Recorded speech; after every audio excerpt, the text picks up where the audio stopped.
Tawi tell के episode 20 में आप सबका स्वागत है। और जैसे कि हर माइलस्टोन बहुत ही इंपॉर्टेंट रहती है किसी भी कार्यक्रम के लिए, ये भी हमारी एक छोटी सी जर्नी का एक माइलस्टोन है, 20वें एपिसोड। और मैं और डॉक्टर विकास, हम दोनों हार्दिक और दिल से आपको धन्यवाद देना चाहते हैं प्रोत्साहन के लिए कि आप तवी टेल्स को देखते हैं। जब भी हम तवी टेल्स का कोई एपिसोड लॉन्च करते हैं या हम ऑन एयर जाते हैं तो काफी प्यार मिलता है आप सबका, जो हमें और प्रोत्साहित करता है कि तवी टेल्स आज 20 है, कभी 200 और 2000 एपिसोड्स में भी आपका साथ हमेशा रहे। 20वें एपिसोड जैसे आपको पता है एक माइलस्टोन एपिसोड है, तो हम आज एक ऐसे व्यक्ति को लेके आ रहे हैं जिन्होंने हमेशा डुग्गर का जो मान बढ़ाया है, चाहे अपनी कला से या सामाजिक तौर पे भी। मैं सामाजिक तौर पे इसलिए कहना चाहता हूं, काफी लोग ऐसे हैं जो केवल अपने प्रोफेशन से जुड़े रहते हैं, लेकिन इस व्यक्ति को हमने देखा है कि इन्होंने किस तरीके से समाज में एक जागरूक शहरी की तरह रह के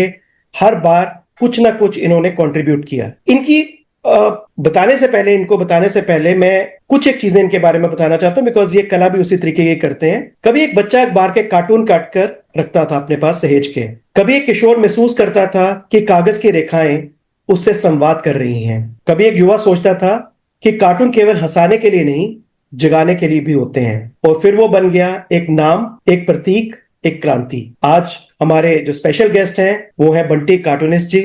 इन्हें हम प्यार से बंटी कार्टूनिस्ट कहते हैं। और ये हमारे डुग्गर के एक बहुत ही सम्मानीय कार्टूनिस्ट भी हैं और एक सामाजिक कार्यकर्ता भी। तभी टेल्स के इस बेहद खास और प्रेरणादायक एपिसोड में हम आपका दोबारा स्वागत करते हैं। ये एक ऐसे कलाकार हैं जिनसे हम आपकी मुलाकात कराने जा रहे हैं, जिसने डुग्गर की मिट्टी से निकलकर हास्य और व्यंग को अंतर्राष्ट्रीय मंच तक पहुंचाया। ये कहानी है चंद्रशेखर जी की, जिन्हें हम सभी प्यार से बंटी कार्टूनिस्ट के नाम से जानते हैं। जिनकी हर रेखा, हर कैरिकेचर समाज को एक आईना दिखाती है, जो केवल हंसाते नहीं, सोचने पर मजबूर करते हैं। जिनके बनाए गए कार्टूनों में गूंज होती है, राजनीति पर तंज, समाज की विसंगतियों पर प्रश्न, और कभी एक हल्की सी मुस्कान के पीछे छिपा गहरा संदेश।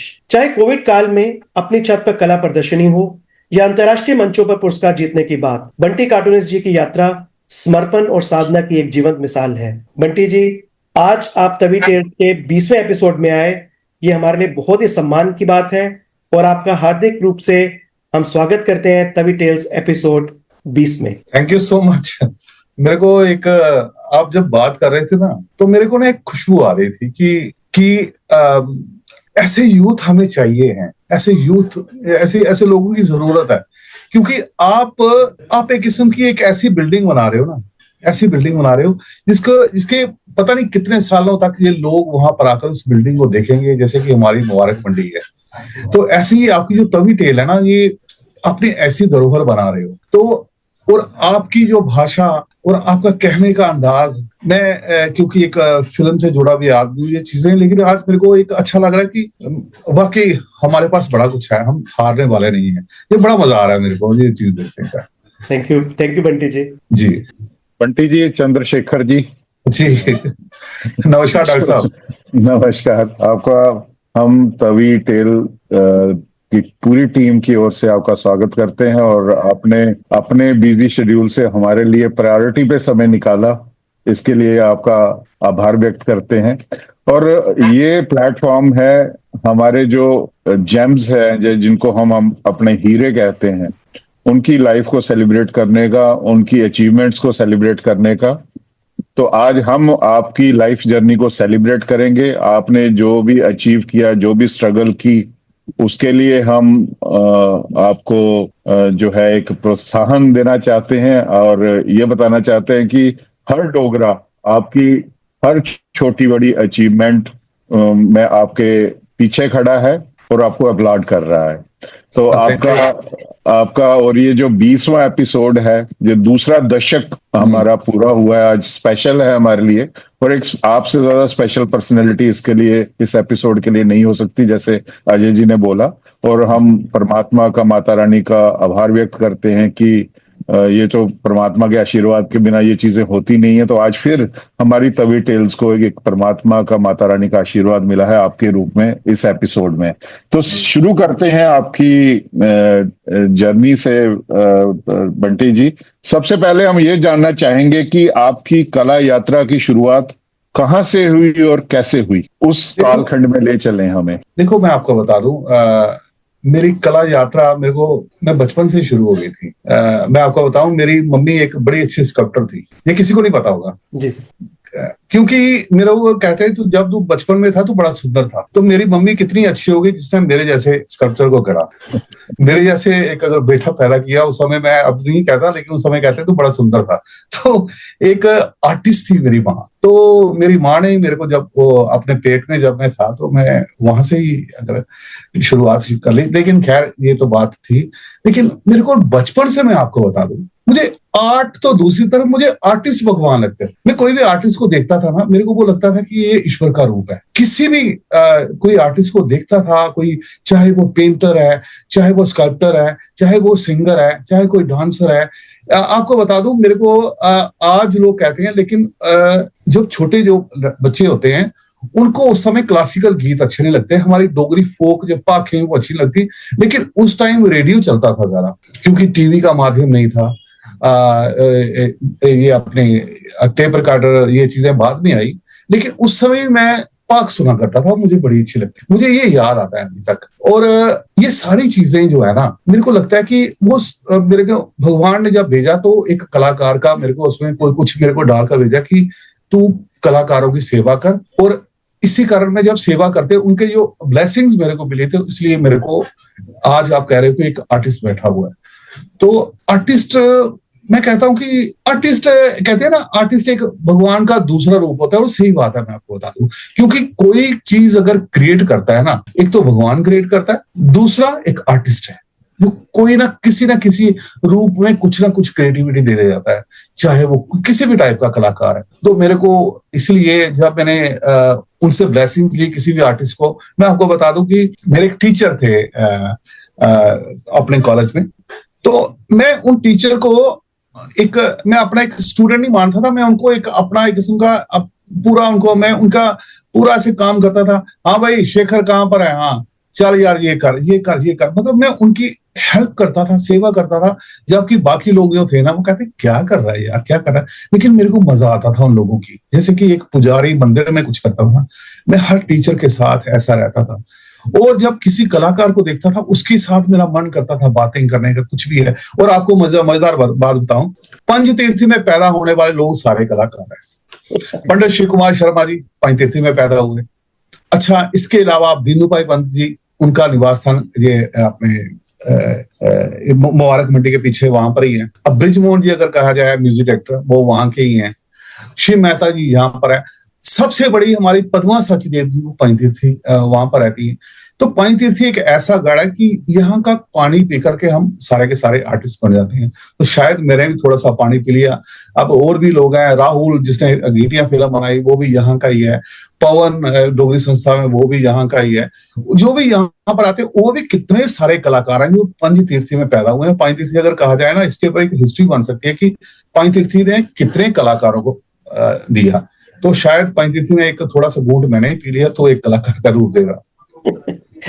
बिल्कुल आप ठीक कह रहे हो। पंचतीर्थी तो सच में ही, जितने दीनू भाई पंत जी का आपने नाम लिया, और आपने शिव कुमार शर्मा जी का नाम लिया, पद्मा सचदेव जी, मेरे को लग रहा है आप बिल्कुल ठीक कह रहे हैं कि पंचतीर्थी वैसे भी हिस्टोरिकली भी हमारी एक सीट ऑफ पावर है। हमारा मुबारक मंडी जो हमारे डोगरों के लिए एक सिंबल है कि ये डोगरे जो हैं जीवित हैं और जागृत हैं। और आपने भी वहां पे जन्म लिया, जो हमारे आज के हीरे हैं, जिनको विकास जी ने कहा कि एक हमारे जितने भी इसमें एपिसोड्स में आते हैं सब हीरे, आप भी उनमें से एक अनमोल है हमारे लिए, जो पंचतीर्थी में पैदा हुए। डॉक्टर विकास आप कुछ कह रहे थे जी। हाँ, मैं ये कह रहा था, एक तो मैं इनकी इस बात से बिल्कुल मेरे मुंह की बात छीनी बंटी जी ने कि क्रिएटर एक परमात्मा है और दूसरा जो धरती पे है वो आर्टिस्ट हैं, क्योंकि ये क्रिएट करते हैं। तो किसी भी फॉर्म में जो भी इनोवेशन है, क्रिएशन है, मैं तो उनमें परमात्मा का रूप देखता हूँ। और and they are specially blessed people. परमात्मा का एक, मैं कह सकता हूँ कि उन्होंने कुछ स्पेशल उनमें डाला होता है, एक डीएनए बोले या कोई ऐसा सॉफ्टवेयर डाला होता है कि उन्होंने परमात्मा का ही काम आगे बढ़ा रहे होते हैं। तो इससे बिल्कुल सहमत हूं। दूसरा, पंचतीर्थी की बात की तो हमारे तवी टेल्स के मुझे लगता है जो गेस्ट पंचतीर्थी में रहे हुए हैं, डॉक्टर हरिंदर बाली, मेजर जनरल एस के शर्मा, आप तो मेरे लगता है 4-5 गेस्ट तो हमारे पैंतीर्थी के ही हैं जिनका बचपन पैंतीर्थी में गुजरा है। अजय जी अगली बार कुछ ऐसा लिखें पैंतीर्थी में, मैं भी कहूंगा, लेकिन ये अच्छा है, एक टॉपिक भी है, हम कुछ कर सकते हैं कि पैंतीर्थी में कितने लोगों ने ऐसे लोग हुए तो जिन्होंने कुछ आर्ट के लिए काम किया। ये बड़ा अच्छा एक टॉपिक बन सकता है हमारे। बिल्कुल। और बंटी जी, मुझे लगता है कि एनवायरनमेंट भी बहुत मैटर करता है। जब भी आप कभी पंचतीर्थी जाएं तो सच में ही पंचतीर्थ है।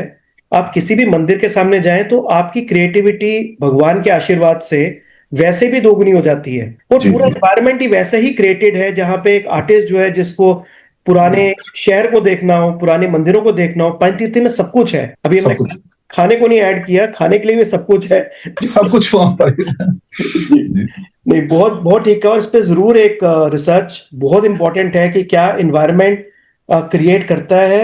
और जैसे विकास जी ने कहा कि सॉफ्टवेयर और डीएनए, क्या जेनेटिक्स एनवायरनमेंट को मॉडिफाई करने में हेल्प करता है, which is a topic of research. और इस पे जरूर हम इकट्ठे मिलकर ही कुछ करेंगे, डिस्कस भी करेंगे और लिखेंगे भी। आप बचपन में आर के लक्ष्मण से बहुत ज्यादा प्रभावित थे। हमने थोड़ी बहुत रिसर्च करके आते हैं हम भी, तो हमें पता चला कि आर के लक्ष्मण से आप बहुत अधिक प्रभावित थे और उनसे आपने बहुत प्रेरणा ली है। उनके काम से जुड़ा कोई खास किस्सा जिसने आपको प्रेरणा दी कि मुझे कार्टूनिस्ट बनना है, और जो आपके दिल के अभी तक बहुत करीब है? मैं आपको बताऊं, कार्टूनिस्ट जब मैं बना हूं ना, मेरा खुद नहीं पता है मैं कार्टूनिस्ट क्यों बना हूं। क्योंकि मेरी हर बात में ना, मैं कोई बात करता हूं, मुझे शुरू से लोग कहते हैं या तू हर चीज में मजाक लेता है। मैं हर चीज में ना मेरा एक मजाक होता है, चाहे मैं किसी भी मतलब कहीं पर भी हूं, तो मेरे को लगता है कि इसको थोड़ा सा ना नॉर्मलाइज किया जाए, लाइट वेट में किया जाए। मैं हर चीज में, मेरा आपको बताऊं कि हाँ 96 में मेरा एक्सीडेंट हुआ, जिसमें मेरी बाजू भी और टांग भी दोनों टूट गए। लेकिन टूटने के बाद भी लोग कहते हैं हाँ जी मिलने के लिए आ रहे थे, लेकिन मैं उनको ना सोच रहा था मैं इनको हंसाऊं किस तरीके से। मैंने एक साइड पे रिकॉर्डिंग करके रखी थी, लोग पूछते हैं हाल क्या है, तो मैं सीधा बटन ऑन करता था जी। मैं यहाँ से गंगयाल की तरफ जा रहा था, अचानक पीछे से गाड़ी है, मैंने पूरी रिकॉर्डिंग करके रख दी। तो लोग कहते हैं यार क्या एक्सीडेंट हुआ, क्या यार तू अभी भी ऐसे हंसे। पता नहीं क्यों मेरे में हर चीज में। उसके बाद मैंने प्लास्टर पे सिर्फ पेंटिंग्स की थी अपने सारे, तो डॉक्टर बोलता है ये क्या है, मैंने कहा ये उस समय प्लास्टर, तो उन्होंने मेरा प्लास्टर बड़े उस समय डॉक्टर साहब जानते होंगे कि पुराने टाइम में प्लास्टर बड़े मुश्किल से वो लगता था, उनको काटते थे किस तरीके से, वो कट करके कहते हैं इसको मैं अपने लिए रखूंगा जी, एक आर्ट पीस बन गया। मतलब मेरे को हर चीज में मजाक ही लगता है, हर चीज में मजाक लगता है। तो मेरे को मन करता है कि हर चीज में, इवन की आपको बता दूं कि मैं एक बार फिल्म में, क्योंकि काफी सीरियल्स में काम किया, तो मेरे को एक रोल मिला, बड़ा इमोशनल और रोमांटिक रोल था बड़ा। लेकिन जब मैं उसको एक्ट कर रहा था तो बाद में डायरेक्टर आकर के सारे हंसने लगे, कहते यार क्या कर रहा है, मैं क्या, मतलब उसमें भी हंसी आ रही। जहां तो मेरा एक्सप्रेशंस, बोलने का ढंग ऐसा है कि मैं क्या करता हूँ, मतलब हर चीज में मेरे को वो चीज, तो वही चीज मेरे को लेकर आ गई कि मेरी पेंटिंग्स, या मैं पेंटिंग काफी की है, मैंने स्केचिंग बड़ी की है, लेकिन मेरे को कार्टून ने बड़ा खींचा। खासकर जब बचपन में, आपको बता दूं कि हमारे घर में यहाँ पर रेंट पे कोई लोग रहते थे, तो उनके घर में टाइम्स ऑफ इंडिया न्यूज़पेपर आता था। टाइम्स ऑफ इंडिया पेपर आता था, उन्होंने मेरे को, मैं काफी मेरे को याद, बड़ा छोटा बच्चा था, शायद स्कूल में तब जाने लगा था, कुछ था। मेरे को उनकी मेमोरी इसलिए याद है क्योंकि मेरे को मम्मी से पहली बार, एक बार मम्मी ने मेरे को मारा हुआ, उसी कारण मारा हुआ। मैं रोज गली में जाता था, उनका जब पेपर आना मैंने उठाकर ले जाना, उठा करके उनके घर में देना, क्योंकि बाद में कुछ देते होंगे मेरे को याद नहीं है। लेकिन पेपर लेकर सबसे पहले मैंने कमरे में जाना, कमरे में जाकर के वो कार्टून देखना, वो कार्टून को देख करके मैंने कहा इतने पेजेस आते हैं इसमें, क्या इनको क्या पता है, एक पेज को कट कर लेना। कई बार तो फ्रंट पेज ही कट करके, एक मेरा पुराना स्कूल का बैग, जिसको पुराने टाइम में बस्ता जी है ना, बस्ता उठे लोग थे भूल गए कि स्कूल बैग बस्ता कुत्थे हैं, वो पुराना बैग था जो, उसमें मैं इकट्ठे करके वो रखता जाता था। और वो लाइंस इतनी सुंदर लगती थी मेरे को। मैंने कहा एक आदमी, लोग पेंटिंग तो करते हैं, कैरेक्टर को अलग एंगल में क्यों करता है, कैसे करता है। तब इंदिरा गांधी जी के आते थे, मोरारजी देसाई जी, पता नहीं किन किन के कार्टून्स आते थे मेरे को, लेकिन वो इतना अच्छे लगते थे, मैं उनको कट करके अपने पास रखता जाता था। मेरे को पता नहीं, तब ये भी नहीं पता था कि आर के लक्ष्मण है कौन है, लेकिन कट करके रखता जाता था। रोज मेरे को पूछते हैं हाँ भाई वो पेपर तो आता है, एक पेज नहीं है, मुझे नहीं पता। वो कहते छोटा सा बच्चा ही क्या करेगा, इंग्लिश के अखबार को करेगा क्या। वो भी छोड़ देते थे ऐसे करके। एक दिन मम्मी ने कोई सफाई करते समय बैग पकड़ लिया होगा, उसमें देखा, कान पकड़ के ले गई, ये चोर है, ये देखो ये किया। तू करता क्या? अब मैं क्या बताऊंगी, मैं क्या करता हूँ। वो आर के लक्ष्मण जी की कलेक्शन में इकट्ठी कर रहा था, उनको देखता रहता था, कुछ करता था, मेरे को अच्छी चीजें लगती थी, उनके पास आता रखता था। वो आर के लक्ष्मण जी, बस वो कार्टून मेरे जहन में तब से थे। बात तो मैं कर रहा हूँ शायद 77-8 की कर रहा हूँ, ये तब की बात कर रहा हूँ। तो वो चीजें मेरे पास थी, तो मैं रखता रहता था। और हर करेक्टर को अलग एंगल में करने का मन करता है। पेंटिंग तो शुरू से करता था, कुछ ऐसी चीजें करता था, नाक लंबा कर लेना, कुछ कर लेना, दांत बड़े कर देना, कुछ करना। ये पता नहीं था कि कार्टून होता भी है, क्योंकि उस समय ये बात थी। फिर बाद में अब तो स्केचबुक आ गई, उस समय ड्राइंग पैड बोलते थे। ड्राइंग पैड पे हमें अक्सर टीचर यही करवाते थे, आम बनाओ, अंगूर बनाओ, सेब बनाओ, हट बनाओ, यही करते थे। लेकिन मैं उस समय भी कुछ अलग करता था उसमें, कोई ना कोई चीजें कर रहे हैं। अपनी कॉपी का फ्रंट पेज है, उसके ऊपर डिजाइन करना, कुछ ऐसा करना, उसके ऊपर कुछ बनाते रहना, ये चीजें करते रहना। तो शायद मेरे को खुद नहीं पता कैसे, लेकिन वो चीजें मेरे में तब में थी। तो आर के लक्ष्मण जी का ब्लेसिंग्स थी, पता नहीं दूर से आशीर्वाद दे रहे थे, भाई चल तेरे को मार पड़ी है, ये मेरी ब्लेसिंग्स है। तो आर के लक्ष्मण जी का वही, मैं क्या भगवान है वो, मैं आपको बता दूं। अरे उनकी, मैंने एक बार उनको जब मिला था, देखा था, मैं कहता हूँ कि उनका चेहरा आए, कितना सुंदर चेहरा था क्या। लेकिन उस समय में बोल नहीं पाते थे, मैं आपको बता दूं। जब मैं एक बार प्रेसिडेंट हाउस में एक एग्जीबिशन थी, उसमें मेरी भी एक कार्टून था, उसमें वो भी थे। लेकिन मैं कहूँ आर के लक्ष्मण, जैसे कि मैंने एक आदमी तपस्या करता है ना, किसी भगवान की बड़ी तपस्या करता है, भगवान बस मुझे दर्शन दे। शायद मेरी तपस्या इतने सालों की, तो वो मेरे को दर्शन हो गए उनके। मैंने मिला उनसे, देखा, तो मैंने कहा मैं ऐसे ही, मैं अब क्या बोलूं, क्योंकि मेरे लिए इतनी बड़ी चीज मेरे सामने खड़ी है। और एक मेरे पास एक बुक भी पड़ी है, जिसमें मेरा कार्टून भी है और उनका कार्टून भी है। वो इंडिया के कोई चुने हुए कार्टूनिस्टों की बुक है। हाँ, वो एक, तो उसमें मेरा भी कार्टून, उनका भी कार्टून, मतलब मैं उनके साथ, ये बहुत बड़ी बात है मेरे लिए। बहुत बड्डी जी, मैं तो ये बता रहा हूँ कि आपने जैसे बताया तो अपना बचपन भी याद आ गया, क्योंकि कॉमन मैन जो आर के लक्ष्मण जी ने बनाया था, आज की डेट में भी कॉमन मैन जो है कई लोगों के लिए इंस्पिरेशन है।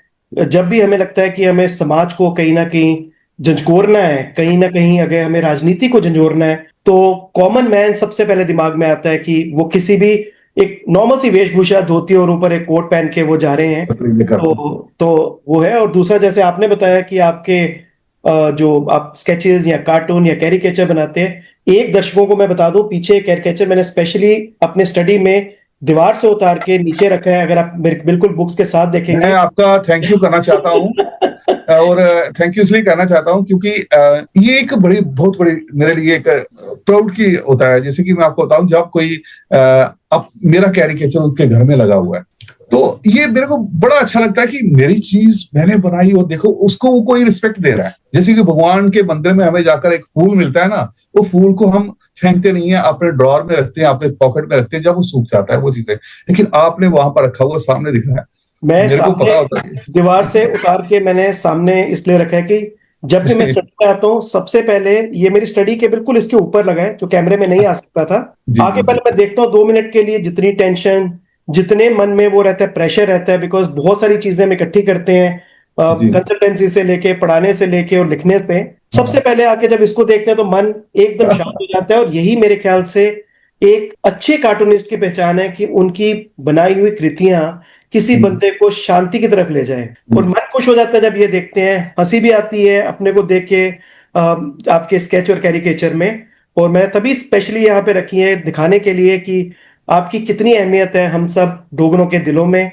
जो विकास जी ने स्टार्ट में कहा कि हम सब आपके साथ आपकी हर एक एक्टिविटीज को देखते हैं और सराहते हैं, कि हमारे बीच के एक डुग्गर कितने नायाब तरीके से कैरिकेचर और कार्टून्स बनाते हैं। बहुत बढ़िया। और इसके लिए एक बार फिर से आपका बहुत बहुत धन्यवाद डॉक्टर विकास। बंटी जी, हमारे समाज का आपको पता ही है, और खासकर हमारा समाज, खासकर डोगरा लोग, हमारे जो बच्चे हैं उनमें हम सबसे ज्यादा प्रायोरिटी देते हैं पढ़ाई को। और यदि कोई बच्चा स्पोर्ट्स में जाता है, पेंटिंग करता है, कार्टून बनाता है, तो वो हम उसको इतने पेरेंट्स, एज ए पेरेंट्स उसको इतनी इनकरेजमेंट नहीं देते। हमें लगता है कि ये शायद कल को फ्यूचर अगर इसमें तराशना है तो वो कोई व्यवहारिक चीज नहीं है, और पढ़ाई में ज्यादा फ्यूचर ब्राइट है तो बच्चों को हम पुश करते हैं कि ज्यादा प्रायोरिटी पढ़ाई को दीजिए, ये चीजें साथ साथ चलती रहे, लेकिन करियर बनाने के लिए ये चीजें नहीं है। तो कभी आपके जीवन में भी ऐसा दौर आया जब आपको ये महसूस करना पड़ा हो कि एक कार्टूनिस्ट बनना प्रैक्टिकल नहीं है, व्यवहारिक नहीं है, और उस दौर में आपने अपने आप को खुद को कैसे मोटिवेट किया, प्रेरित किया कार्टूनिस्ट बनने के लिए? देखो, ये सही बात आपने बिल्कुल कही है कि जब मेरे को 12th के बाद घर वालों ने कहा कि तू एक चार्टर्ड अकाउंटेंट बनना है या तूने लॉयर बनना है। अब चार्टर्ड अकाउंटेंट और लॉयर, मैं दोनों के ऑफिस में जाकर देखा इतनी किताबें, और उसके बाद मैंने कहा नहीं, ये गलत बोल रहे हैं, क्योंकि किताबें खासकर अकाउंट्स की, मतलब क्रेडिट व्हाट गोज आउट, पता नहीं क्या, ये मैं अभी तक नहीं, इकोनॉमिक्स की किताबें, इतनी मोटी किताब, मैं उस समय डर गया कि ये क्या कर रहे हैं मेरे साथ, ये तो बड़ा अन्याय है मेरे लिए। लेकिन कॉलेज गया, अपने कॉमर्स कॉलेज में गया, जाने के बाद मैं काफी डरा था, मैं करूं तो करूं क्या, कुछ नहीं कर पा रहा था। तो आपको पता है कि मैं उस समय मैंने कॉमर्स कॉलेज में भी जाता था और फाइन आर्ट्स कॉलेज में भी एडमिशन ली थी, क्योंकि तब वो जमाना नहीं था कि ये एक बच्चा दो जगह पढ़ रहा है, लेकिन मैं जाता फाइन आर्ट्स कॉलेज में था। लेकिन बीच में ही फर्स्ट ईयर मैंने commerce college, even first year BCom की हुई है, सेकेंड ईयर भी की है, और थर्ड ईयर में मैंने कहा अगर मैंने कर दी तो मैं चला जाऊंगा कोई किसी लॉयर के पास, या कोई क्या करूंगा मैं, नहीं, ये नहीं कर पाऊंगा। फिर मैं फाइन आर्ट्स में चला गया। फाइन आर्ट्स करने के बाद मेरे को घर वाले कह रहे थे क्या करेगा, क्योंकि उस समय आर्टिस्ट के पास एक ही काम होता था, दीवारों पे साइन बोर्ड लिखना, जो घर वालों को पता था, साइन बोर्ड लिखना, जी मेशी दी हट्टी, काकू दी हट्टी, वो मतलब ये सोचते थे कि एक आर्टिस्ट यही काम करता है, बस साइन बोर्ड लिखता है, इसके पास इसके अलावा कोई काम नहीं है। लेकिन मुझे वो भी काम अच्छा लगता था, सचमुच। मैं देखता था अब कोई साइन बोर्ड पेंटर अपनी दुकान के ऊपर वो लिखता था ना, कोई पर्टिकुलर किसी का नाम, जैसे कि सपोज डॉक्टर विकास पाता है, ऑर्थोपेडिक्स कुछ लिखता है, मेरे को वो साइड पे बनाते हैं, वो भी अच्छे लगते थे। तो मैंने कहा कुछ भी है, मैंने जाना ही जाना है इसमें, जो मर्जी कर लो, मैं जाना है। लेकिन उसके बाद गया, 2 साल बाद अपने आप ही शुरू हो गया। फिर क्या था कि साथ में मेरे को एक्चुअली आर्टिस्ट, हर फील्ड में मेरे को जाने का मन है। आपको बताऊं, म्यूजिक में मेरे को म्यूजिक अच्छा लगता है, एक्टिंग बड़ी अच्छी लगती थी मेरे को, एक्टिंग मन करता था एक्टिंग में जाऊं, कुछ ना करूं। और आपको बता दूं कि एक्टिंग में मैंने कम से कम भी 200 टीवी सीरियल से ऊपर किया हुआ as an actor, 200 TV serial उसमें किया हुआ। उसके बाद एज ए एक्टर मैं कामयाब नहीं रहा टीवीज में, क्योंकि उसमें डायलॉग याद करने पड़ते थे, जो मेरे लिए थोड़ा ऐसे था, मैं कुछ भी चीजें थी साथ में, और मैं वहां पर टीवी में मेरा एक नई शेप आ गई, वो हो गए as a art director. Maximum serials मैंने किए हैं। आप पुराने दौर के किसी भी डायरेक्टर को पूछ लो, हाँ जी शेखर, वो सेट लगाता था, वो डिजाइन करता था, वो हमारा आर्ट डायरेक्टर था। इतने सीरियल किए कि मुझे पता ही नहीं है कि मैं घर में कब आता था, मैं तो टीवी सीरियल ही करता रहता था। तो उसके बाद मैंने देखा इसमें सारी चीजों में है, मतलब एक आदमी जब पढ़ता है तो उस समय वो अपना ढूंढता है कि कहीं से कुछ वो उसको घर वालों को उनको देना पड़ता है। तो मैं एज ए आर्टिस्ट अभी शुरुआत ही की, सेकंड ईयर में मैं कमाना भी शुरू कर गया, और कमाने के साथ कुछ करना शुरू कर गया। तो मैं आज खुद अकेले लड़ाई लड़ रहा हूं सभी लोगों के लिए। कितने स्टूडेंट है मेरे, जब उनके पेरेंट्स कहते हैं क्या करोगे, मैंने कहा सब कुछ कर लेंगे जी, आप शुरुआत तो करो। मैं उनका फर्स्ट ईयर का पूरा खर्चा उठाता हूँ, मैं करो आप, ये लो सेकंड।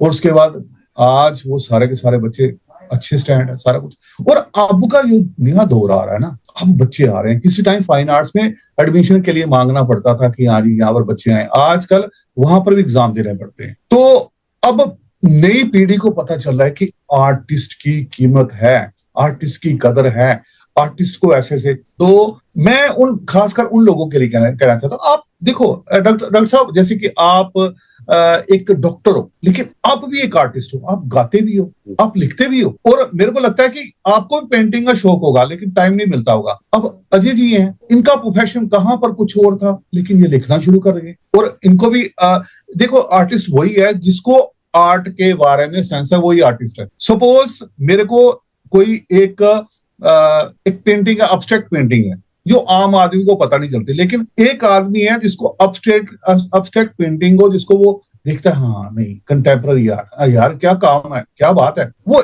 एक जिसको अच्छी लगती है, मतलब वो आर्टिस्ट आदमी जिसको पता चलता है। इसलिए एक आर्टिस्ट जरूरी नहीं है कि वो एक अच्छा आर्ट कर सके, एक आर्टिस्ट को पसंद कर सके और एक आर्टिस्ट की बात सुन सके, उसके उसके बारे में जान सके, वो भी आर्टिस्ट है। हमारे ललित गुप्ता जी हैं, आर्ट क्रिटिक, लिखते भी हैं, एक्सेल्सियर में लिखते हैं, लेकिन मैं कहता हूं उनके मुकाबले एक आर्टिस्ट, मैंने उनके कभी पेंटिंग देखी नहीं है, लेकिन आर्ट के बारे में जानते हैं, हम तो उनको आर्टिस्ट मानते हैं। तो आने वाला समय में मैं कहता हूं कि जो बच्चे, जिन लोग, जो पेरेंट्स कह रहे हैं कुछ भी चीज, लेकिन वो आप मानेंगे नहीं।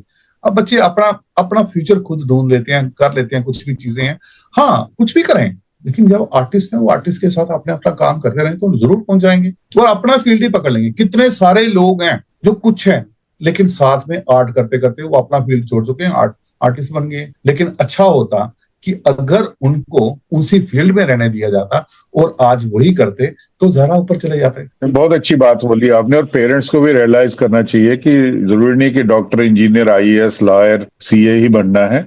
आर्टिस्ट बन के भी आप मैं कहता हूं कि उससे ज्यादा आप लाइफ में आगे जाओ। और एक अगर किसी की पैशन है तो उसमें जबरदस्ती किसी और फील्ड में घुसा के फिर उधर आना, तो वो तो एक किस्म से आपने एक लंबा सफर तय कर लिया। आपने अगर यहाँ से बसोली जाना है तो पहले कठुआ जाएंगे, फिर आप बसोली जाएंगे। इससे अच्छा आप जम्मू से धार रोड पकड़ो और बसोली चले जाओ तो जल्दी पहुंचोगे। तो ऐसे ही मुझे लगता है प्रोफेशन चुनने से पहले अपने बच्चों को जो टेस्ट है आर्ट के लिए, जिनको उनको इनकरेज करना चाहिए इसमें जाने के लिए। और हमारे सामने आप जीती जाती एग्जांपल हैं कि अगर आर्ट दिल में है तो आप आसमान की बुलंदियां छू सकते हो, अचीवमेंट्स की कमी नहीं है आपके लिए। बहुत बढ़िया आपने मैसेज दिया है हमारे, खास करके जो यंग जनरेशन है उनके पेरेंट्स के लिए, कि अगर आपके बच्चे इसमें इंक्लाइंड है तो आपका घबराने की कोई जरूरत नहीं। आप उनको सपोर्ट करिए, उनके पीछे खड़े रहिए, वो दूर तक जाएंगे, बहुत दूर तक जाएंगे। तो बहुत अच्छा मैसेज मंटी जी, धन्यवाद। ये आप भी तो आर्टिस्ट हैं, देखो डॉक्टर साहब आप कितना काम कर रहे हैं। आप मैं देखता हूँ अखबारों में आप छाए होते हो, रोज कुछ ना कुछ कोई भी चीज। आजकल तो मजा ये आ रहा है कि कोई कहता है कि, और आपकी एक सबसे बड़ी खूबी क्या है, मैं डॉक्टर साहब अपने साथ में ले रहा हूँ, मेरे कोई पैर की सर्जरी हुई थी तो मेरे को बोलते हाँ भाई कोई प्रॉब्लम तो नहीं है। मैंने कहा क्या, कहते कोई प्रॉब्लम है, मेरा एक डॉक्टर वाकफ है, मैं उसको फोन कर दूं। वो आपको फोन करते थे आज ही शेखर के बाद, जबकि आप मेरे को नोन थे। तो ये एक कितनी बड़ी चीज थी कि सारे आपको, आपके मतलब कोई, मेरे को लगता है हाँ डॉक्टर विकास पादा, डॉक्टर विकास पादा, डॉक्टर विकास पादा, सारे सारे। लेकिन डॉक्टर विकास पादा, मैं देख रहा था एक दिन, मैं वहां से ही आ रहा था नारायणा से, डॉक्टर विकास पादा सुबह उठ करके गाड़ी लेकर के खुद ही जा रहे हैं। मैं वहां पर मैंने देखा, और वहां से पेशेंट्स को भी देख रहे हैं, शाम को अपने अलग अलग सारी चीजों को देख रहे हैं, लेकिन शाम को गीत भी गा रहे हैं और पॉडकास्ट में वहां पर भी एंटर कर रहे हैं, सारी चीजें कर रहे हैं। वही है ना, ये एक आर्टिस्ट। तो अगर आपको कल इतना मैं बताऊं आपको, जैसे हाँ, एक मैं अपना एक्सपीरियंस से ही बताऊं कि जैसे हमारी फील्ड है, मेडिकल फील्ड है, हमने हमेशा हम नेगेटिविटी में रहते हैं, परेशानी देखनी है, सबकी परेशानी को ऑब्जॉर्व करना है।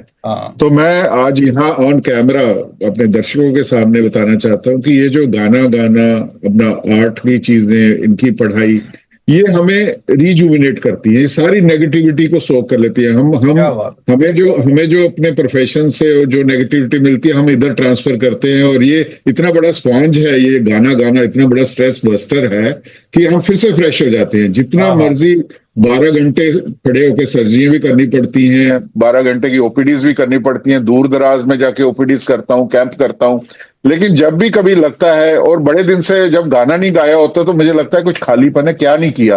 अभी मैं हाल ही में 4 दिन पहले मुझे ध्यान आया कि मैंने बड़ी देर से, मेरी बेटी ने मुझे याद दिलाया कि पापा आपने गाना नहीं गाया बड़े दिन से। मैंने सुना था, मैंने उसी टाइम ये गाना रात को 12 बजे रिकॉर्ड किया। मैं चलो पड़ोसी जाके मैं तो गाऊंगा। तो उसके बाद फिर से फ्रेश हो गई। तो इसमें कोई दो राय नहीं है कि ये जो आर्ट फॉर्म है, ये मैं इसको स्पिरिचुअल, वही बात आ गई ना कि परमात्मा की तरफ से एक ब्लेसिंग है। आप अगर आपके पास हॉबी है कोई इस तरह की, तो मुझे लगता है वो आपको बहुत रिजुविनेट करेगी और आपको पॉजिटिविटी की तरफ लेके जाएगी। जितने मर्जी आप थके हो, परेशान हो, नेगेटिव हुए हो, आप रिचार्ज होके इमीडिएटली वापस आएंगे। तो मैं बिल्कुल आपकी इस बात से मैं सहमति व्यक्त करता हूँ। मेरे को टेंशन ही यही होती है, मैं आपको बताऊं, कई बार मैं कहता हूँ क्या यार कुछ किया। वो टेंशन क्या होती है कि 3 दिन से कोई काम ही नहीं किया, कोई चीज ऐसी जो एक आनी चाहिए, चाहे वो डिजाइन है, कोई चाहे कोई स्क्रिप्ट है, चाहे कोई राइटिंग के कुछ मैंने कॉलम लिख ली है किसी के लिए, चाहे कोई कार्टून है, चाहे कोई आजकल मेरे को प्ले लिखने का शौक पड़ा हो, चाहे कोई प्ले है या कुछ ऐसी, मतलब जब मैं लिख लेता हूँ उसके बाद कितना मजा है। जैसे कि मैंने कोई कैप्सूल खा लिया, हाँ जी मजा, अब ठीक है या पावरफुल है। तो वो चीजें आती है आर्ट से। ये सभी लोगों को समझानी चाहिए, भाई आर्टिस्ट है, आर्टिस्ट की कदर करो, आर्टिस्टों को समझो। और आप में थोड़ा सा देखो, हर एक आर्टिस्ट जरूर होगा, कोई ना किसी रूप में आर्टिस्ट जरूर होगा। जब आप अपने आर्ट को रोज, जैसे कि हम सुबह, जैसे कि आपका रोज व्हाट्सएप पे आता है एक जोर से बोलो जय माता दी, कुछ ना कुछ वो रोज आता है, तो एक आप रोज का छोटा छोटा आर्ट के लिए काम कर लिया करो। वो चाहे किसी भी रूप में है, गाने के का, म्यूजिक में है, जैसे मर्जी है, वो कोई लेना देना नहीं है। आजकल तो लोग अपनी रील्स बना रहे हैं, देखो रील बनाने पर लोग सोचते हैं क्या, लेकिन वो अपने आप को बता तो रहे हैं ना। कोई पता नहीं उसमें रील बनाने वाला है, कल कोई कितने सारे तो एक्टर बन गए, रीलों से ही आगे वो सारे के सारे।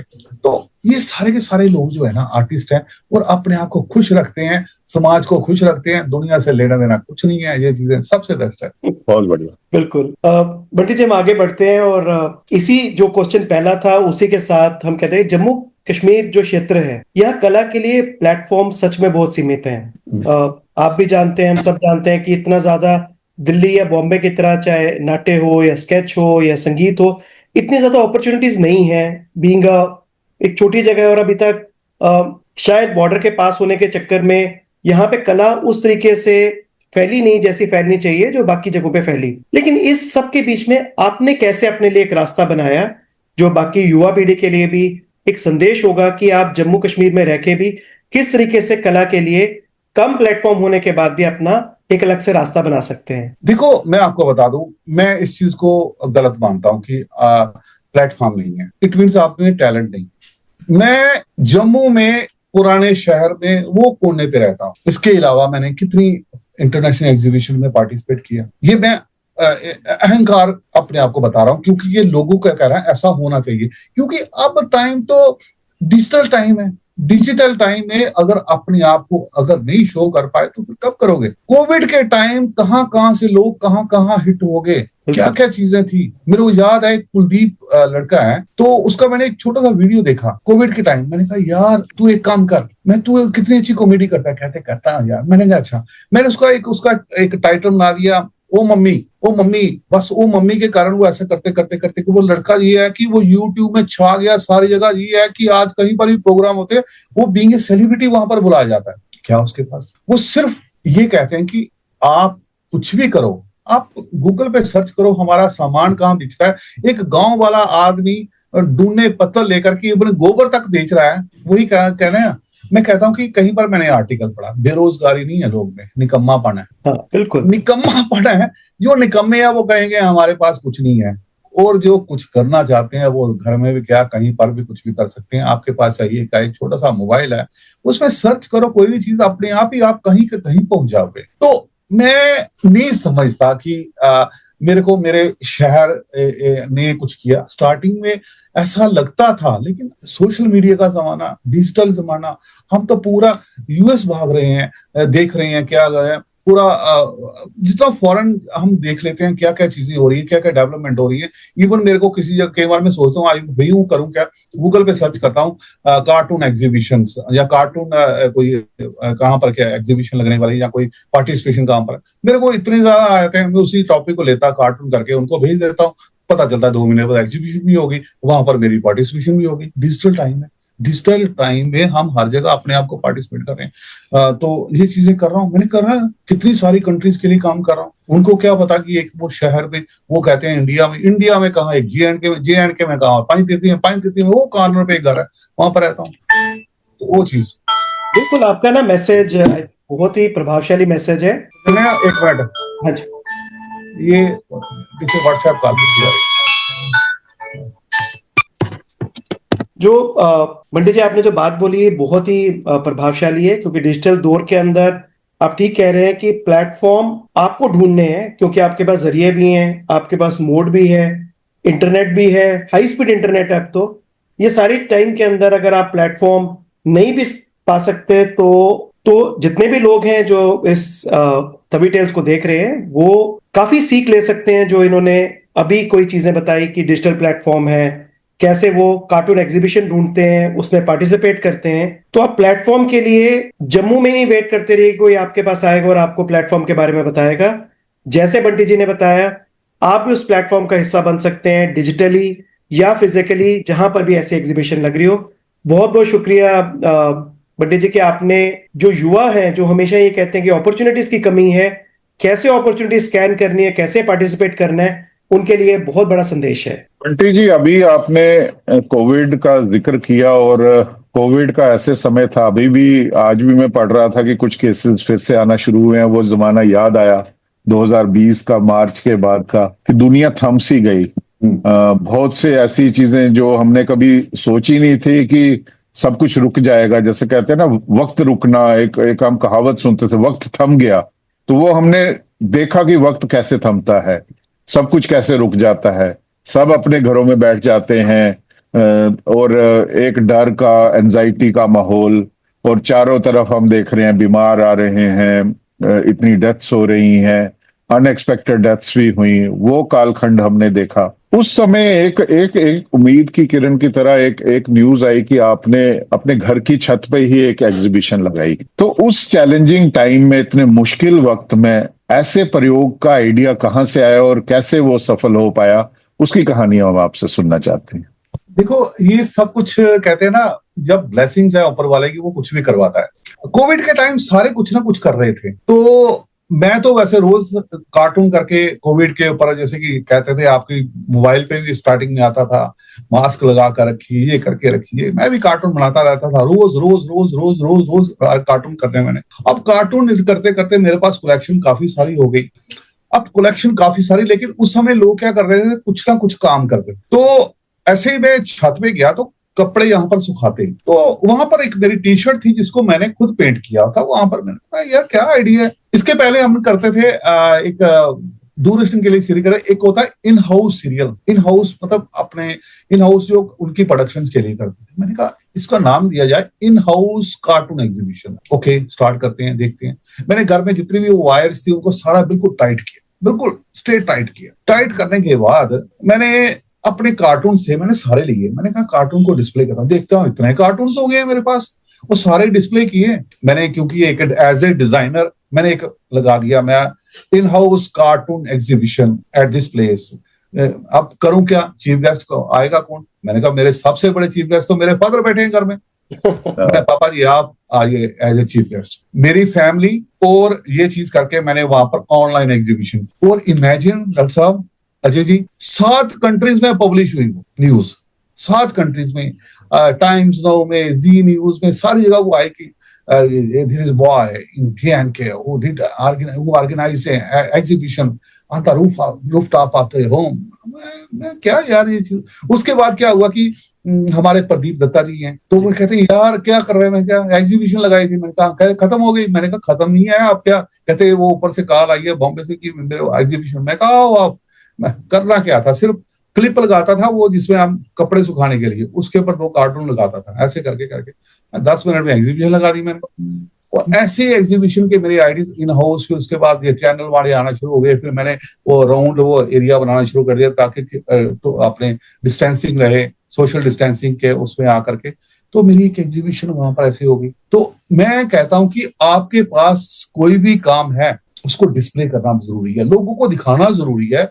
और एक एग्जीबिशन ऐसा माध्यम है कि इसका आपका जो कल का रिज्यूम है उसमें बढ़ता है कि आपने ये भी किया था, ये भी किया था। मैंने कर ली एग्जीबिशन, मैंने ये मन था, हो गई एग्जीबिशन। तो ये अपने आप ही कुछ हुआ। मेरे को चीफ गेस्ट भी मिल गए, मेरे को आर्टिस्ट भी मिल गए, मैंने 7 कंट्रीज में भी देख लिया, सारा कुछ हो गया। ये ब्लेसिंग्स थी किसी के, पता नहीं कौन से पापा जी मेरे बड़ी पूजा पाठ करते हैं, मेरे को लगता है उनका। यहाँ हमारे घर में पूरा पूरा पूजा पाठ ही चलता रहता। मेरी वाइफ भी आप 24 घंटे ओम नमः शिवाय का। ये ऐसी ब्लेसिंग्स है मेरे ऊपर, मैं कुछ नहीं करता, लेकिन वो सारी सारी ब्लेसिंग जो है ना, वो ऐसी थी कि घर में एग्जीबिशन हो गई, सारा कुछ हो गया, विद जीरो अमाउंट मैंने सारा कुछ कर दिया। बहुत बढ़िया। और बंटी जी, जो आपने चीजें कही है ना कि जैसे फादर साहब को चीफ गेस्ट बनाया है, वो हमारी जिंदगी में वैसे भी हमेशा ही चीफ गेस्ट हैं। और यस। ये छोटी छोटी चीजें जो हैं ये दर्शाती हैं आपका ग्राउंडेड होना। आपका ये दर्शाता है कि आप कितना पारिवारिक रूप से जुड़े हैं, स्पिरिचुअलिटी से कितने जुड़े हैं। घर में पूजा पाठ ये सारी चीजें होनी, ये तो सारी अब तो साइंटिफिक भी है, डॉक्टर साहब भी यहीं पे साइंटिफिक चीजें भी हैं कि जो मंत्रोच्चारण है ये एक एनर्जी जो है ये पूरे एनवायरनमेंट में फैलाती है। और एनर्जी, हम सारे भी एनर्जी के ही बने हुए हैं, वी ऑल। हमारे मॉलिक्यूल जो हैं वो जितने भी है वो एनर्जी से रिजुविनेट होते हैं, और मंत्र उच्चारण जो है ये एक एनर्जी का पार्ट है। आपने अपने उस टाइम का जो सीन बताया, और फिर से दस्तक दे रहा है कोविड। माता रानी करे कि कोविड बाहर ही रहे, वापस आए नहीं पूरे हिंदुस्तान के अंदर। जितने केसेस आ गए हैं वो भी लोग स्वस्थ हो जाए, ये हम आप इस चैनल के थ्रू ये हम कामना करते हैं। अब हम अगले क्वेश्चन पे आते हैं बंटी जी, जो है कि आपने अभिनय में भी अपनी छवि बनाई। आपने बताया भी 200 से अधिक सीरियल्स में आप कर चुके हैं, और उसके साथ भी आपको अभिनय से बहुत लगाव है। अभिनय और कार्टून बनाने में कोई समानता पाते हैं? यस, ये सेम ही है। आपको बता दूं, जब मैं कार्टून करता हूं तब मैं पहले अभिनय करता हूं। मैं जब कोई चीज बना रहा हूं तो मैं जब बनाता हूं, सपोज एक आदमी को गुस्सा आ रहा है, कोई किसी का करेक्टर बना रहा हूं, मेरे अंदर गुस्सा होता है, मैं ऐसे ऐसे करके वो चीजें बनाता हूँ, तो वो चीज वैसी आती है। किसी को हंसने वाला बना रहा हूँ, कोई चीज ऐसे कर रहा हूँ, दौड़ रहा है कुछ ऐसे, मतलब मैं खुद भी वो वैसा एक्ट कर रहा होता हूँ। तो सारे देखते हैं ये कर क्या रहा है, तो मैं फिर देखने में पता नहीं क्यों, जब वो सारे, क्योंकि वो कहते क्या कर रहे हो, मैंने कहा नहीं, वो एक्सप्रेशन अपने अंदर डाल रहा हूँ, अपने अंदर चीजें वो आ रही हैं, तो वो चीजें आती हैं। तो वो सारा का सारा उसी का इफेक्ट है, क्योंकि एक्सप्रेशन में सपोज कहीं आदमी होते हैं ना, एक ऐसे टेढ़ी नजर से देख रहे, टेढ़ी नजर ऐसे, अब मैं अपने आप को उस चीज में देख रहा होता हूँ, ऐसी चीज, क्योंकि वो चीज उसमें डालने, क्योंकि कार्टून है क्या, एक्सप्रेशन है ना। कार्टून तो कुछ भी कोई भी कर सकता है, लेकिन एक्सप्रेशन से उसका मजा आता है। आपका मैं कैरिकेचर कर रहा था, तो मैं कैरिकेचर करते समय पहले आपको मैं बड़ा पढ़ रहा था, देख रहा था, क्योंकि आपके फेस पे 24 घंटे स्माइल आती है। फिर मैंने कहा वो 24 घंटे स्माइल जो है तो उसको मैंने एक्स्ट्रा करने की कोशिश की वो चीज। अब डॉक्टर साहब भी, एक बार क्या हुआ, मेरा सर्जरी हुई थी, तो डॉक्टर साहब मेरे पास आए थे, तो मैंने आने से पहले को आधा घंटा इनका कैरिकेचर किया। अब डॉक्टर साहब को देखते हैं, ठीक, तो वो चीज उसमें लाने की कोशिश करता हूँ, वो एक्टिंग है। अब एक्टिंग और कार्टून सेम चीज आ गई। दूसरा, मेरी एक्टिंग में कोई भी चीज हो तो वो कॉमेडी आती आती है, वो पता नहीं क्या चीज हो गई है वो मेरे लिए एक मैं आपको बता दूं, मैं एक दूरदर्शन के खैर सीरियल तो किए हैं, लेकिन एक सीरियल आता था जेके चैनल में जिसका नाम था टक्का स्टार्ट। शायद मैं आपको बड़ी मजेदार बताऊं, एक दिन मेरे को एक बुजुर्ग आदमी मिला, हंसने वाली बात है, तो ध्यान दे नहीं मैं और टीवी दिख रहा है, निक्के निक्के होंगे है तुझे दिखे बुजुर्ग आदमी मुझे कह रहा, मतलब उस समय सीरियल वो 2008 में बंद हो चुका है, उसके बाद नहीं आया, लेकिन 2008 की यादें आज भी लोगों में है कि वो उसके मैंने शायद उसके भी 200 से ज्यादा ऊपर एपिसोड किए थे।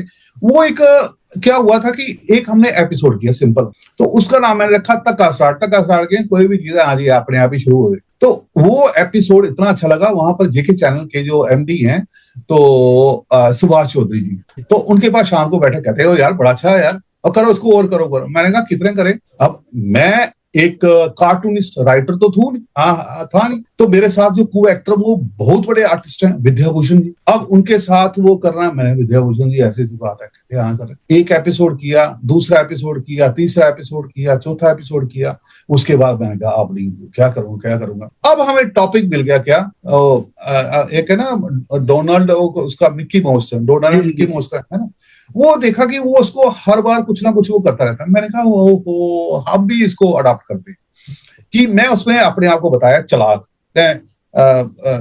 उसमें करेक्टर रखा सोनू का और उसको रखा बिल्लू का, तो हर बार उसको मैं बुद्धू बनाकर बेवकूफ बना करके उसको ठगता जाता हूँ। वो बेचारा गांव से आया हुआ है, लेकिन वो करेक्टर करते करते करते लोग इंतजार करते थे। इवन इमेजिन करोगे कि कई स्कूलों में तब जब एनुअल डे होता है उसमें भी वो आता था, आज देखिए जो जम्मू का एक बड़ा टीवी सीरियल मशहूर है, उसी का हम एक अपने बच्चों से करवा रहे हैं। मतलब वो बच्चे भी बिल्लू और सोनू लेकर के वो करते थे। इमेजिन हम उस समय एक जम्मू के लिए सेलिब्रिटी बन गए थे, क्योंकि जम्मू हाँ जी कोई ये मतलब एक अच्छा एक सीरियल चला, क्योंकि उस समय सोशल मीडिया बड़ा कम था। ये रीजन ये भी था, लोग ज्यादातर जेके चैनल देखते थे। और मजेदार बात बताऊं, उसकी स्क्रिप्टिंग मैं और विद्याभूषण जी इकट्ठे करते थे, और नॉन स्टॉप वो सीरियल चलता था, उसको दोनों वो चीजें करते थे। वो सारा का सारा क्या था, वो सारा का सारा कार्टून ही था, जो मेरे फेस में है ये है, मतलब रोना हंसना हंसाना, ये करना, कभी भूत बन जाना, कभी कुछ बन जाना, कभी किसी चीजें करना, वो सारा का सारा। अगर मैं एक कार्टूनिस्ट नहीं होता ना तो वो नहीं कर पाता। तो अभी भी कार्टून में मैं किसी भी चीज को देखो, कार्टून है क्या बेसिकली, कार्टून इज एक जो फिल्म है, एक कॉमेडी फिल्म क्या होती है कि जब किसी चीज को हम ओवर रिएक्ट करते हैं, ओवर रिएक्ट करते हैं वो किसी को हंसाने के लिए, तो कार्टून भी यही है, एक पेंटिंग है जिसको हम एक्स्ट्रा कुछ ऐसा बता देते हैं, वो चीज है। This is the difference. वो कार्टून उसमें अब मैं स्केचिंग तो करता था, एक्टिंग का तो हद से ज्यादा आज भी शौक है, करता हूँ।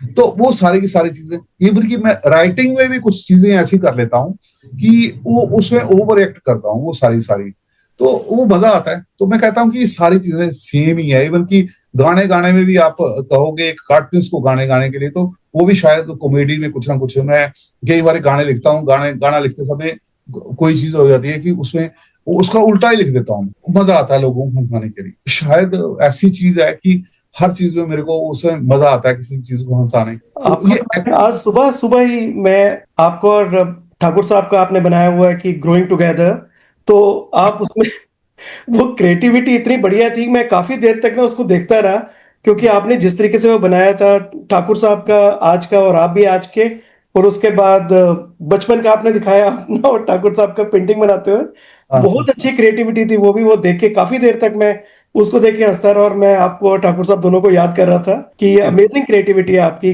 कहां से कहां सोचते हो आप इन योर फील्ड, और हर तरीके से हम तो एंजॉय करते करते जो भी आप लिख के भेजते हो जी। Thank you. मैं अपने दर्शकों को बताना चाहूंगा कि बंटी जी ने अंतरराष्ट्रीय स्तर पे भी काफी ग्राफिक्स डिजाइन किए हैं। ये हम जम्मू वालों को, डोगरों के लिए काफी फख्र की बात है। तो बंटी जी, आपका ये जो ग्राफिक डिजाइनिंग जो आपने ब्रिक्स और G20 जैसे जो मंच है उन पे की, वो कैसे अनुभव रहे आपके?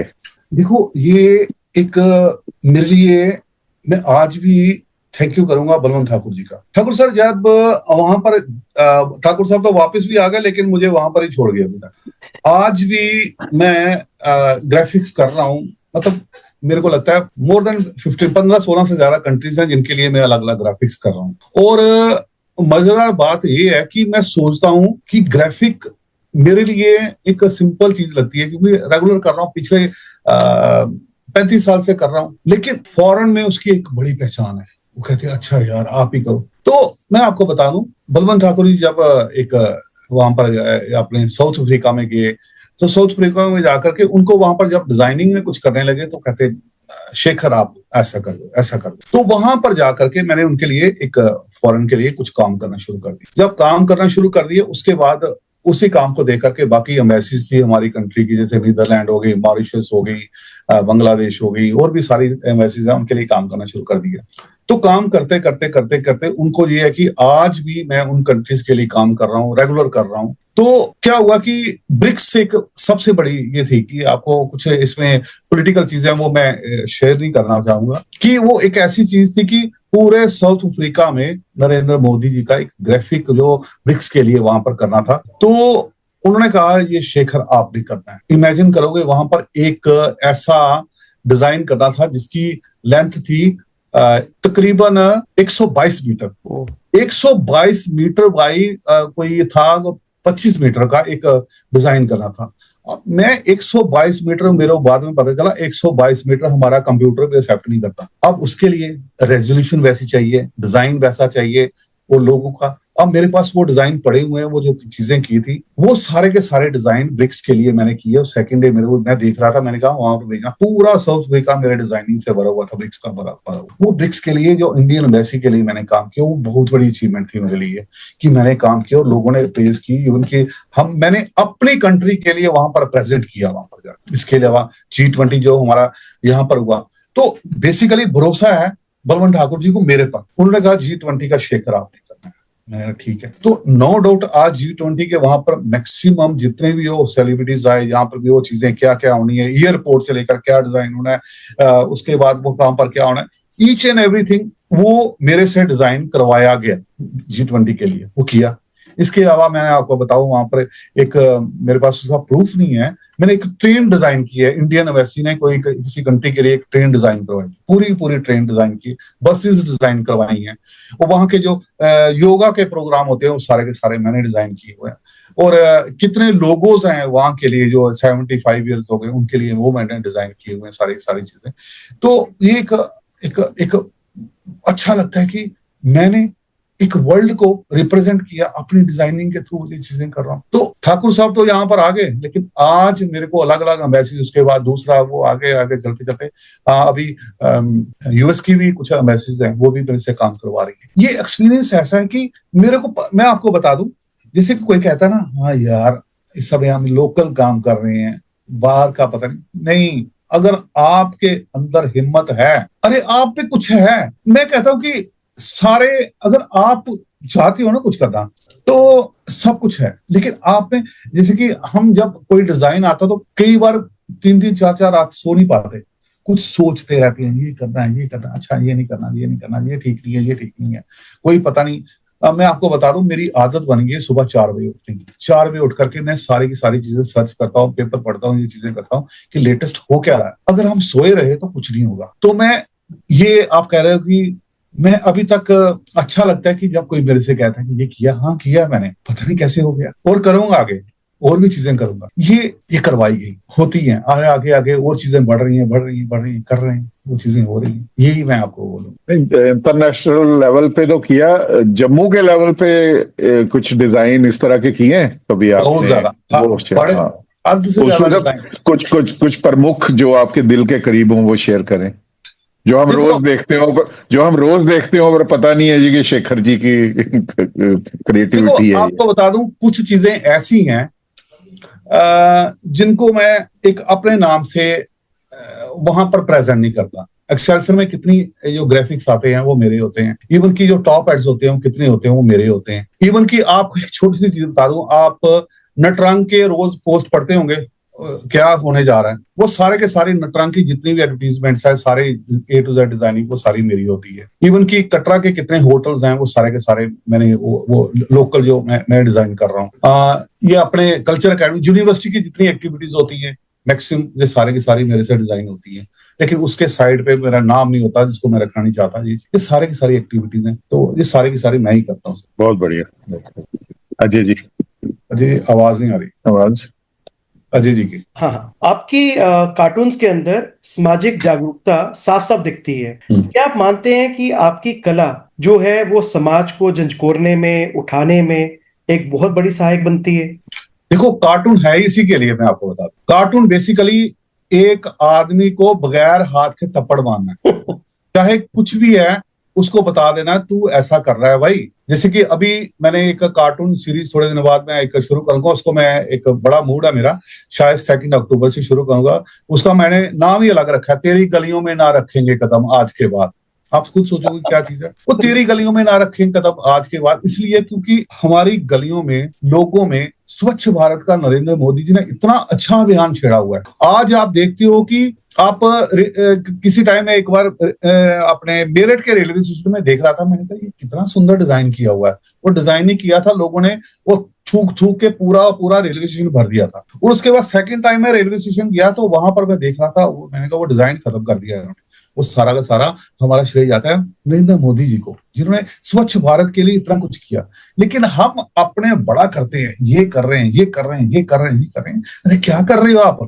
कुछ नहीं कर रहे हो, आप गंद डाल देते हो, कहीं कोई आदमी दिख रहा है, आपने कोई पता नहीं गाड़ी से जाते हुए आप सीधा बाहर फेंक देते हो। मैं सबसे पहले तो मैं अपनी एक गारंटी देता हूं कि शायद मेरे को कोई ऑब्जर्व कर लेना कि मैंने कभी गली में कूड़ा फेंका हो, मैंने चलती कार में से अपना कोई कुछ कोई कोल्ड ड्रिंक पी या कुछ पिया या कुछ खाया और बाहर फेंका हो। नो, मेरे घर में भी आदत है कि कोई चीज खाओ, गाड़ी में रखो, इसको लिफाफा रखो, कहीं डस्टबिन आएगा वहां पर फेंको। ये थप्पड़ सबसे ज्यादा मैं अपने कार्टून्स के थ्रू, चाहे पॉलिटिकली हो चाहे कुछ भी हो, सामाजिक तौर पर हो, ये सारी की सारी चीजें बुराइयां हैं। ड्रग्स के ऊपर है ये, और भी सारी कुछ चीजें हैं जैसे कि एनवायरनमेंट के ऊपर है। अच्छा, इसके अलावा एग्जीबिशन जो मैंने की है सारी की सारी उसी के ऊपर करते हैं। चाहे हमारे डोगरी के लिए कोई अपने आप को डोगरा बता करके कुछ गलत काम कर रहा है और अपने आप को बता रहा है, उनको भी थप्पड़ मारने हैं, चाहे मेरे साथ बात करें या नहीं करें, लेकिन ये सारी जरूरी है।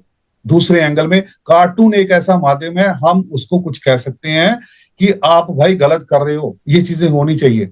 सेकंड है वो मेरे साथ बोले या नहीं बोले, मैंने तो उसको डायरेक्टली बोल नहीं सकता कोई कुछ भी वो चीजें, लेकिन उसके थ्रू वो सीधे सारी चीजें। हाँ, मजा ये आता है, एक मिनट, मजा ये आता है। पता चल गया कि जम्मू से रिकॉर्डिंग हो रही है। मैं तभी कह रहा था, स्मार्ट सिटी विदाउट इलेक्ट्रिसिटी, नमूना मिल गया लाइव पे। हाँ, स्मार्ट सिटी विदाउट इलेक्ट्रिसिटी। तो ये सारी की सारी चीजें इसमें हैं। तो सर मैं आपको बता दूं, कार्टून ही एक ऐसा माध्यम है जिसके थ्रू हम सारा का सारा कर सकते हैं। काफी सारी चीजें की हैं, लड़ाइयां भी हुई हैं, कुछ भी चीजें हुई, केस भी चले हैं कार्टून के ऊपर। मेरे ये भी हुआ है, कार्टून निकाल भी दिया मेरे को। एक अखबार था, मेरे को पता नहीं था ये अखबार किसका है, लेकिन शाम के टाइम उस अखबार में काम करता था जब मैं, तो उस न्यूज़पेपर के लिए मैंने कार्टून कर दिया। सेकंड ने मेरे को बुलाया कि हाँ भाई आप आओ। ये क्या किया? मैंने कहा क्या, मैंने उन्हें किया भी था। कहते आपको पता नहीं है अंदर की बात, उन्होंने ड्रिंक की थी उस समय का करके। कहते आपको पता है ये अखबार के मालिक ही वही है। सेकंड ने भी शक निकाल दिया। तो लेकिन बुराइयों को बताना तो हमारा थ्रू कार्टून ही है ना, तो कार्टून एक ऐसा अच्छा माध्यम है। तो ये कार्टूनिस्ट जितने भी काम कर रहे हैं उसके थ्रू कर रहे हैं, तो ये सर करता रहूंगा जो मर्जी हो जाए। बंटी जी, बड़ी इंटरेस्टिंग चीज आपने जो बताई सफाई के ऊपर, और आप जो अक्टूबर से शुरू कर रहे हैं। इंसिडेंटली हमारे पास अभी जो हमारे म्युनिसिपल कमिश्नर है श्री देवांश यादव, वो भी बहुत ही एक्टिव हैं। तो अगर हमारे चैनल को अगर वो भी देख रहे हैं, तो कार्टून जब आपके बनते हैं तो आप मुड़ के उस चीज को 2 या 3 बार देखते हो और वो मैसेज आपके दिमाग में रेजोनेट कर जाता है। जो हम दीवारों पे बहुत सुंदर पेंटिंग्स करते हैं डिफरेंट टाइप की, और अच्छी दिखती हैं, जम्मू और सुंदर बन रहा है उससे। मेरी रिक्वेस्ट है कि हमारे बीच में एक विश्व में जो मशहूर हो चुके बंटी जी बैठे हुए हैं, इनके कार्टून्स भी उन प्राइम लोकेशंस पे जो अक्टूबर में शुरू कर रहे हैं, इनसे मेरी दरख्वास्त है अगर ये पहले शुरू कर दें तो शायद जम्मू और अधिक साफ हो जाएगा। वो कार्टून के लिए भी अच्छी वॉल्स की स्पेस दीजिए, जिससे कि लोग मुड़ मुड़ के उस कार्टून को देखें और ये समझ पाए कि सफाई कितनी जरूरी है, शहर को साफ रखना कितना जरूरी है। तो अगर आप ये देख रहे हैं चैनल, या आपके पास इस चैनल के कुछ अंश पहुंच रहे हैं, तो प्लीज बंटी जी के साथ जरूर बात करें कि कुछ दीवारें उनको दें, जिससे कि हम लोग भी देख सके इतने महान कलाकार अपने कुछ स्केच सफाई की ओर लेके लोगों को मोटिवेट कर सके। शहर को साफ रखिए, सड़कों को साफ रखिए, गलियों को साफ रखिए। तो ये एक मैसेज मैं आपके थ्रू नहीं, ये आपको बता दूं, मैं आपके अगर वो सुन रहे हैं तो मैं कहता हूं मैं इसको निस्वार्थ भाव से इसको करना चाहूंगा। क्योंकि आपको बता दूं, आप अगर उसमें थोड़ा सा एस्ट्रोलॉजी में अगर बिलीव करते हैं, तो एस्ट्रोलॉजी में कहा जाता है कि शुक्र ग्रह कहाँ आता है? यहाँ पर स्वच्छता होती है, सफाई होती है, खूबसूरती होती है। तो इसलिए अगर फॉरेन में अगर चला जाओ, कहते हैं ना वहां पर बड़ा सुंदर है, क्योंकि वो रखते हैं, तो इसलिए वहां पर सब कुछ है। तो आपने ये देखना कि यहाँ पर स्वच्छता है, सुंदरता है, सारी चीजें हैं, यहाँ पर खुशबू आ रही है, तो वहां पर महालक्ष्मी का वास होता है। तो अगर आप हमारे शहर में, हमारे देश में अगर महालक्ष्मी आ जाए, सभी के पास खूब पैसा आ जाए, तो ये एक ही रीजन है कि हम अपने देश को स्वच्छ रखें, सुंदर रखें, अच्छा रखें। अपने एक छोटी सी चीज है, उसको क्यों नहीं कर सकते हम? एक किसी चीज को साफ ही रखना ना, हम उस चीज को गंदा रखते हैं। क्या करते हैं हम? अपने घर की सफाई छोड़ करके देश को गंदा कर रहे हैं, अपने शहर को गंदा कर रहे हैं। No, not possible. ये अच्छा नहीं लगता, मेरे से देखा नहीं जाता। मैंने पीछे एक आर्टिकल भी इसके ऊपर लिखा और हमारे चैनलों में भी कुछ भेजा। मैंने कहा मैं एक कूड़े के बीच में से हाथ डाल करके लिफाफा खोल करके उन लोगों को सर्च करता हूँ कि जिन्होंने कूड़ा फेंका हुआ, मैं आपको बता दूं, और उसको, उस बंदे का नाम लिया मैंने, उसको बोला, उसको फोटो भेजा, मैं भाई तू ही कहता था भेजा, कहते ये क्या, मैंने कहा हाँ कूड़ा, क्योंकि मेरा फर्ज बनता कूड़ा खोल करके देखो, उसको बताओ तो सही ये चीजें हैं। नेक्स्ट टाइम उसको बोला, मैंने कहा मैं ओपन करूंगा मार्केट में ये चीजों का, उसके बाद उसने कूड़ा फेंकना बंद कर दिया। तो बढ़िया। तो ये चीजें, इसके अलावा और बड़े सारी चीजें, हमारा ट्रैफिक का है। मैं रोड सेफ्टी के ऊपर आपको बता दूं, एग्जीबिशन की थी, इसमें 33 कंट्रीज ने पार्टिसिपेट किया था। मेरे को पता चला कि रोड सेफ्टी हमारे इंडिया में कैसी है और फॉरेन में कैसी है। जब मैं फॉरेन की बात करता था रोड सेफ्टी के लिए, कहते नहीं एवरीथिंग इज ओके, मतलब वहां पर रोड सेफ्टी ओके है, तो हमारे रोड सेफ्टी का वो सचमुच नहीं है। यहाँ पर रोड सेफ्टी की कितनी सारी चीजें हैं यहाँ पर ठीक नहीं हो सकती। तो वो सारी की सारी चीजें जो हैं, तो मैं ये सारा का सारा एक कार्टूनिस्ट ही अच्छे तरीके से कर सकता है। किसी भी चीज का, कोविड के ऊपर ले लो, और भी चीजें हैं, आपके पास कितने टॉपिक्स हैं, ये एजुकेशन के ऊपर ले लो, तो ये सारी की सारी चीजें हम थ्रू कार्टून कर सकते हैं। म्यूनिसपैलिटी के अगर कोई सुन रहे हैं, जेडी के कोई सुन रहे हैं, ये चीजें करें, मैं कहता हूँ हाँ आनी चाहिए। जो हमारे एलईडीज लगे हुए जगह जगह जगह जगह, उसमें कुछ वो चीजें आनी रही हैं, लेकिन उसमें अगर मैं अपने थ्रू और किसी के थ्रू कुछ कार्टून दे दूं, लोगों को अवेयर कर लूं। एक बार मैं आपको बता दूं, मेरे एक नोन थे, वो रोज अपने हाथ में बैठ करके वो गुटखा उसको मलते थे और खाते थे। तो मैंने रोज देखता था उनको, मैं हाँ जी, मैंने एक दिन पूछा, मैंने कहा क्या हुआ, कहते नहीं कल पंजाब किसी ने पढ़ा, किसी ने कहा why are you rubbing your life line. तो मैंने कहा मैं अपनी रोज लाइफ लाइन, उनको गुटखा खाना छोड़ दिया। मतलब एक छोटी सी चीज ने एक आदमी को ठीक कर दिया। बिल्कुल। तो अगर वो एक आदमी को एक छोटी सी चीज ने ठीक कर दिया, तो हमारा कार्टून के शायद 5 लोग ही ठीक हो जाएं। तो ये एक अच्छा माध्यम है कार्टून। मैं अब मेरे लिए नहीं है, मैं कार्टून समाज के लिए कर रहा हूँ, लोगों के लिए कर रहा हूँ, अवेयरनेस के लिए कर रहा हूँ मैं, ताकि ये कर सकूं। अब कैरिकेचर का शौक पड़ा है, मैं कैरिकेचर को लोगों तक लाना चाहता हूँ, क्योंकि किसी टाइम मेरे को कहा जाता था कि कैरिकेचर बेवकूफाई क्या कर रहा है, लोगों को जोकर बना रहा है। तो लेकिन आज वही लोग मेरे को कहते हैं मेरा कैरिकेचर कब बने, तो वो चीज है सर। बिल्कुल बिल्कुल, जो आपने बात की कि cartoon as a mode of change, मुझे लगता है बहुत ही इफेक्टिव चीज है। ऐसे कोई चीज कहाँ हिट कर जाए किसी को। और 2 टॉपिक्स जिन पे आपने बात की, स्वच्छता, देखिए स्वच्छता अभियान प्रधानमंत्री जी ने तो, नरेंद्र मोदी जी ने तो छेड़ा, लेकिन वो उनकी एक व्यक्ति की बात नहीं है। ये हम 140 करोड़ भारतीयों का फर्ज है उसको आगे कैरी फॉरवर्ड करना। और जैसे हम अपने घर को साफ करते हैं, देश हमारा घर है। और जैसे आपने सही कहा, शुक्र ग्रह मां लक्ष्मी का वास है वहां पे, जहां पे परमात्मा का वास होता है, जहां पे स्वच्छता होती है। और जम्मू मंदिरों का शहर है, मंदिरों के शहर में मंदिरों में स्वच्छता नहीं होगी तो कहाँ होगी। तो हम अपने मंदिरों के शहर की सैंक्टिटी बनाने के लिए इसको साफ तो रख सकते हैं कम से कम, तभी लोग यहाँ आएंगे। और दूसरा जो रोड ट्रैफिक का है, बहुत ये टॉपिक भी मेरे दिल के बहुत करीब है, क्योंकि इतनी यंग लाइव्स जो बच सकती हैं, जो सिर्फ इस कारण, जैसे मैं आज गाड़ी चला रहा था, मेरे मन में आइडिया आया कि जैसे ये सीट बेल्ट हम नहीं लगाते हैं तो टू टू शुरू हो जाता है, तो क्या लोग करते हैं, पीछे बेल्ट बांध देते हैं कि टू टू बंद हो जाए, मतलब लगानी नहीं उन्होंने, पीछे बांध देनी। तो मेरा मन में आया कि क्या कोई ऐसा मैकेनिज्म नहीं हो सकता कि हम यदि बेल्ट ना पहने तो गाड़ी ही ना स्टार्ट हो। है ना, ऐसी गाड़ी आ गई। बिल्कुल, मैं ऐसे विचार आ रहे थे, मतलब कि फोर्स किया जाए। और ये जो हेलमेट नहीं पहनते, तो स्कूटी तब तक स्टार्ट ना हो जब तक ऐसा रिमोट सेंसर आ जाए कि हेलमेट लगी ना हो तो स्कूटी स्टार्ट नहीं होगी। और 60-70 से ऊपर स्पीड है तो गाड़ी बंद हो जाए, इसके नीचे रहो। तो मुझे लगता है कि ये जो बहुत सी यंग लाइफ्स जो खत्म होती हैं प्रीमेच्योरली, ये रोड ट्रैफिक और गलत रास्ते से चल रहे होते हैं लोग। देखिए, ट्रैफिक पुलिस पे हम बोलते हैं, सरकार पे बोलते हैं, लेकिन हमारा भी तो फर्ज है, सेल्फ रेगुलेशन भी तो कोई चीज है। और एक चीज मैं जो बहुत सोचता हूं कि हम हमेशा ट्रैफिक फाइन करते हैं कि जिसने रूल तोड़ा उसका फाइन कर दो, जुर्माना हो गया। जो लोग ट्रैफिक रूल फॉलो करते हैं हमेशा से, क्या हमने आज तक उनको रिवार्ड किया? कभी हमने उनको इनाम दिया 26 जनवरी 15 अगस्त को कि ये देखो बंदा, इसने हमेशा हेलमेट पहनी, इसने हमेशा सीट बेल्ट पहनती, हम इसको इनाम देते हैं जिम्मेदार नागरिक का, इसने कितनी जानें बचाई। तो इसको एक पॉजिटिव तरीके से भी हमें लेना चाहिए, ना कि सिर्फ एक कि हाँ फाइन कर दिया, चलान काट दिए, ये कर दिया।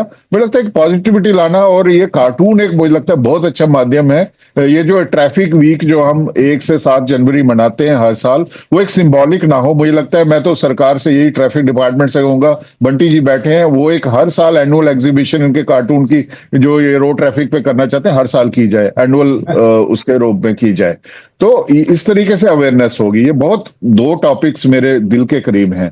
मैं आपको हाँ, मैं एक छोटी सी बात करना चाहूंगा। एक बार मैं इन्हीं के पास गया कि मैं रोड सेफ्टी वीक चल रहा है तो मैं आपको कार्टून देना चाहता हूँ। कहते नहीं, हमने डांसर बुक कर ली है।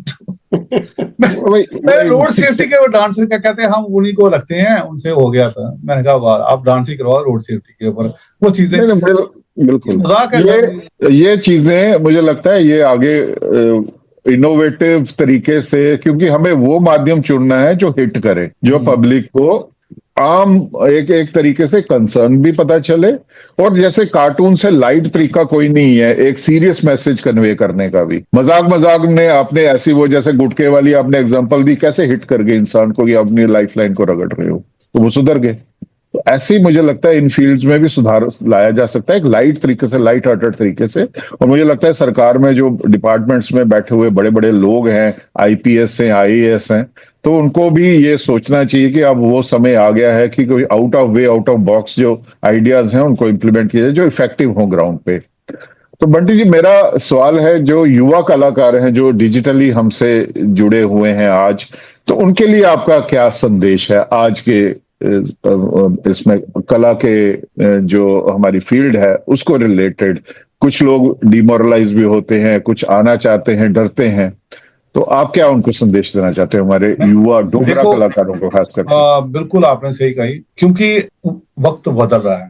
मेरे को याद है कि किसी टाइम मैंने उनीडा की एडवर्टीजमेंट की थी, उसके लिए मेरे को 3 दिन लगे थे। वो एडवर्टीजमेंट का तब कंप्यूटर नहीं था, तब ये बात कर रहा हूँ 92 या उस समय कंप्यूटर नहीं था, लेजर प्रिंटर नहीं था।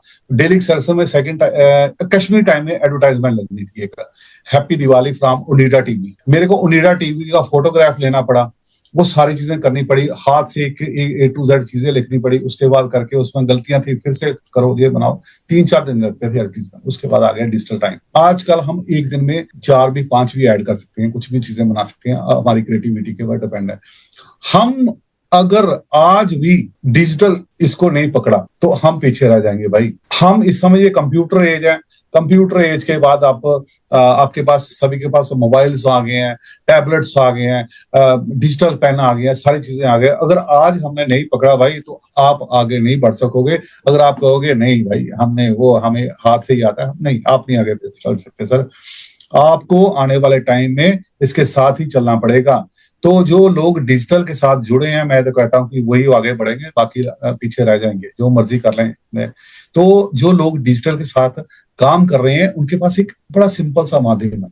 आपके पास अगर मोबाइल है और एक पेन है तो आप उसके थ्रू काम कर सकते हो। आपके पास आप एक डिजिटल के साथ आर्ट करना ज्यादा आसान हो गया, लेकिन उसी के लिए जिसके अंदर क्रिएटिविटी है। मैं सारे कार्टूनिस्टों को जानता हूँ, मैक्सिमम इंडिया के जितने कार्टूनिस्ट हैं सभी को जानता हूँ, लेकिन वो कार्टूनिस्ट पीछे रह गए जो अभी तक जिन्होंने कंप्यूटर को हाथ नहीं लगाया तो कहते हैं भाई हम तो अभी यही है, तो करते करते पीछे रह गया, उनका शायद नाम भी नहीं रहा।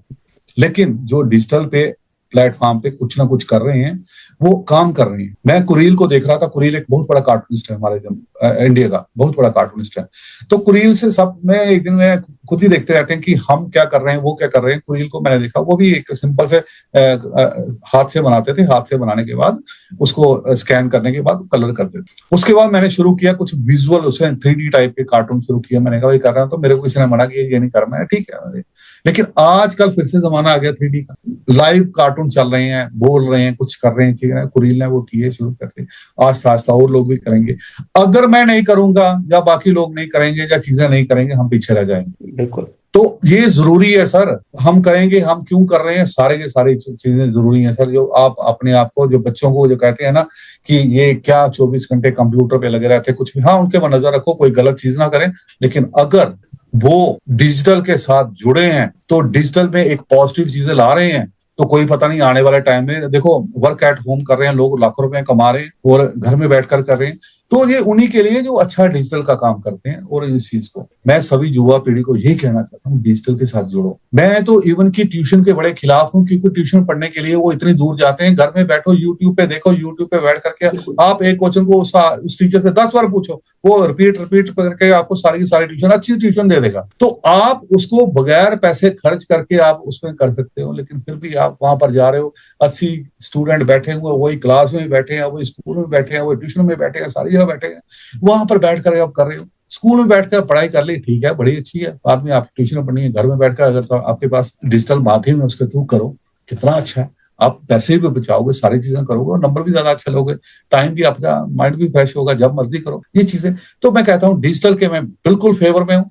राहु काल इस समय है, जिसने डिजिटल को आपने हाथ रखा तो दूर जाएगा, बाकी रह जाएंगे पीछे। बिल्कुल बिल्कुल सही बात है। एक मुझे अब बात करते करते आपसे याद आया, एक हमारे डॉक्टर हैं, एनेस्थीसिया के स्पेशलिस्ट हैं, बेहोशी वाले डॉक्टर, महाराष्ट्र सोलापुर के हैं, डॉक्टर गणेश चौधरी। वो हमारे मेडिकल के कार्टून बहुत जबरदस्त बनाते हैं, मैं शेयर करूंगा आपके साथ। अच्छा। तो वो ऑपरेशन थिएटर के, किसी भी सर्जन के, एनेस्थेटिस्ट के बहुत प्यारे कार्टून, और उनकी भी वो भी एग्जीबिशन उन्होंने लगाई थी। तो आपने मनोज कुरील जी का नाम लिया, मुझे उनकी याद आई, डॉक्टर गणेश चौधरी है उनका नाम। तो वो सोलापुर महाराष्ट्र के हैं। तो एक डॉक्टर के साथ साथ बहुत अच्छे कार्टूनिस्ट। सर आप भी बड़े अच्छे कार्टूनिस्ट बन सकते हो, सिर्फ आपको सिर्फ 4 दिन बैठना मेरे पास, मैं आपको बता दूं। करेंगे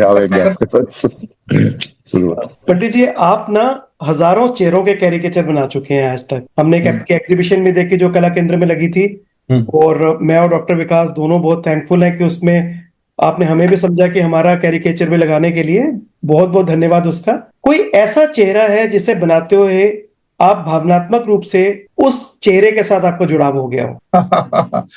देखो मैं आपको बताऊं, चेहरे तो मैं रोज ही बनाता हूँ, चेहरे रोज बनाता हूँ, और शायद कुछ चेहरे में दिखाता नहीं है। और लेकिन आपको बता दूं, इस कार्टून में मेरे को लाने के लिए सबसे बड़ा एक रोल है, वो है अभिमन्यु शर्मा जी। अभिमन्यु भैया कश्मीर टाइम्स में ये बात कर रहा हूँ 88 की, मैं उस समय फाइन आर्ट्स में भी नहीं था शायद। तो मेरे को बोलते, बंटी मैं क्या, तू ड्राइंग अच्छी करता है और ऐसा है, तू कार्टून बना। उन्होंने मेरे को कहा था कार्टून, मैंने जब उन्होंने कहा कार्टून का, मैं आऊंगा। मैं उसी टाइम कश्मीर टाइम भाग गया, कागज और स्केच पेन लेकर के शुरुआत कर दी। लेकिन उन्होंने मेरे को एक दिन कहा कि मेरा कैरिकेचर बना। अब अभिमन्यु भैया जब हंसते भी है तब भी गुस्से में होते हैं, मतलब हंसना भी है क्या है, ठीक है।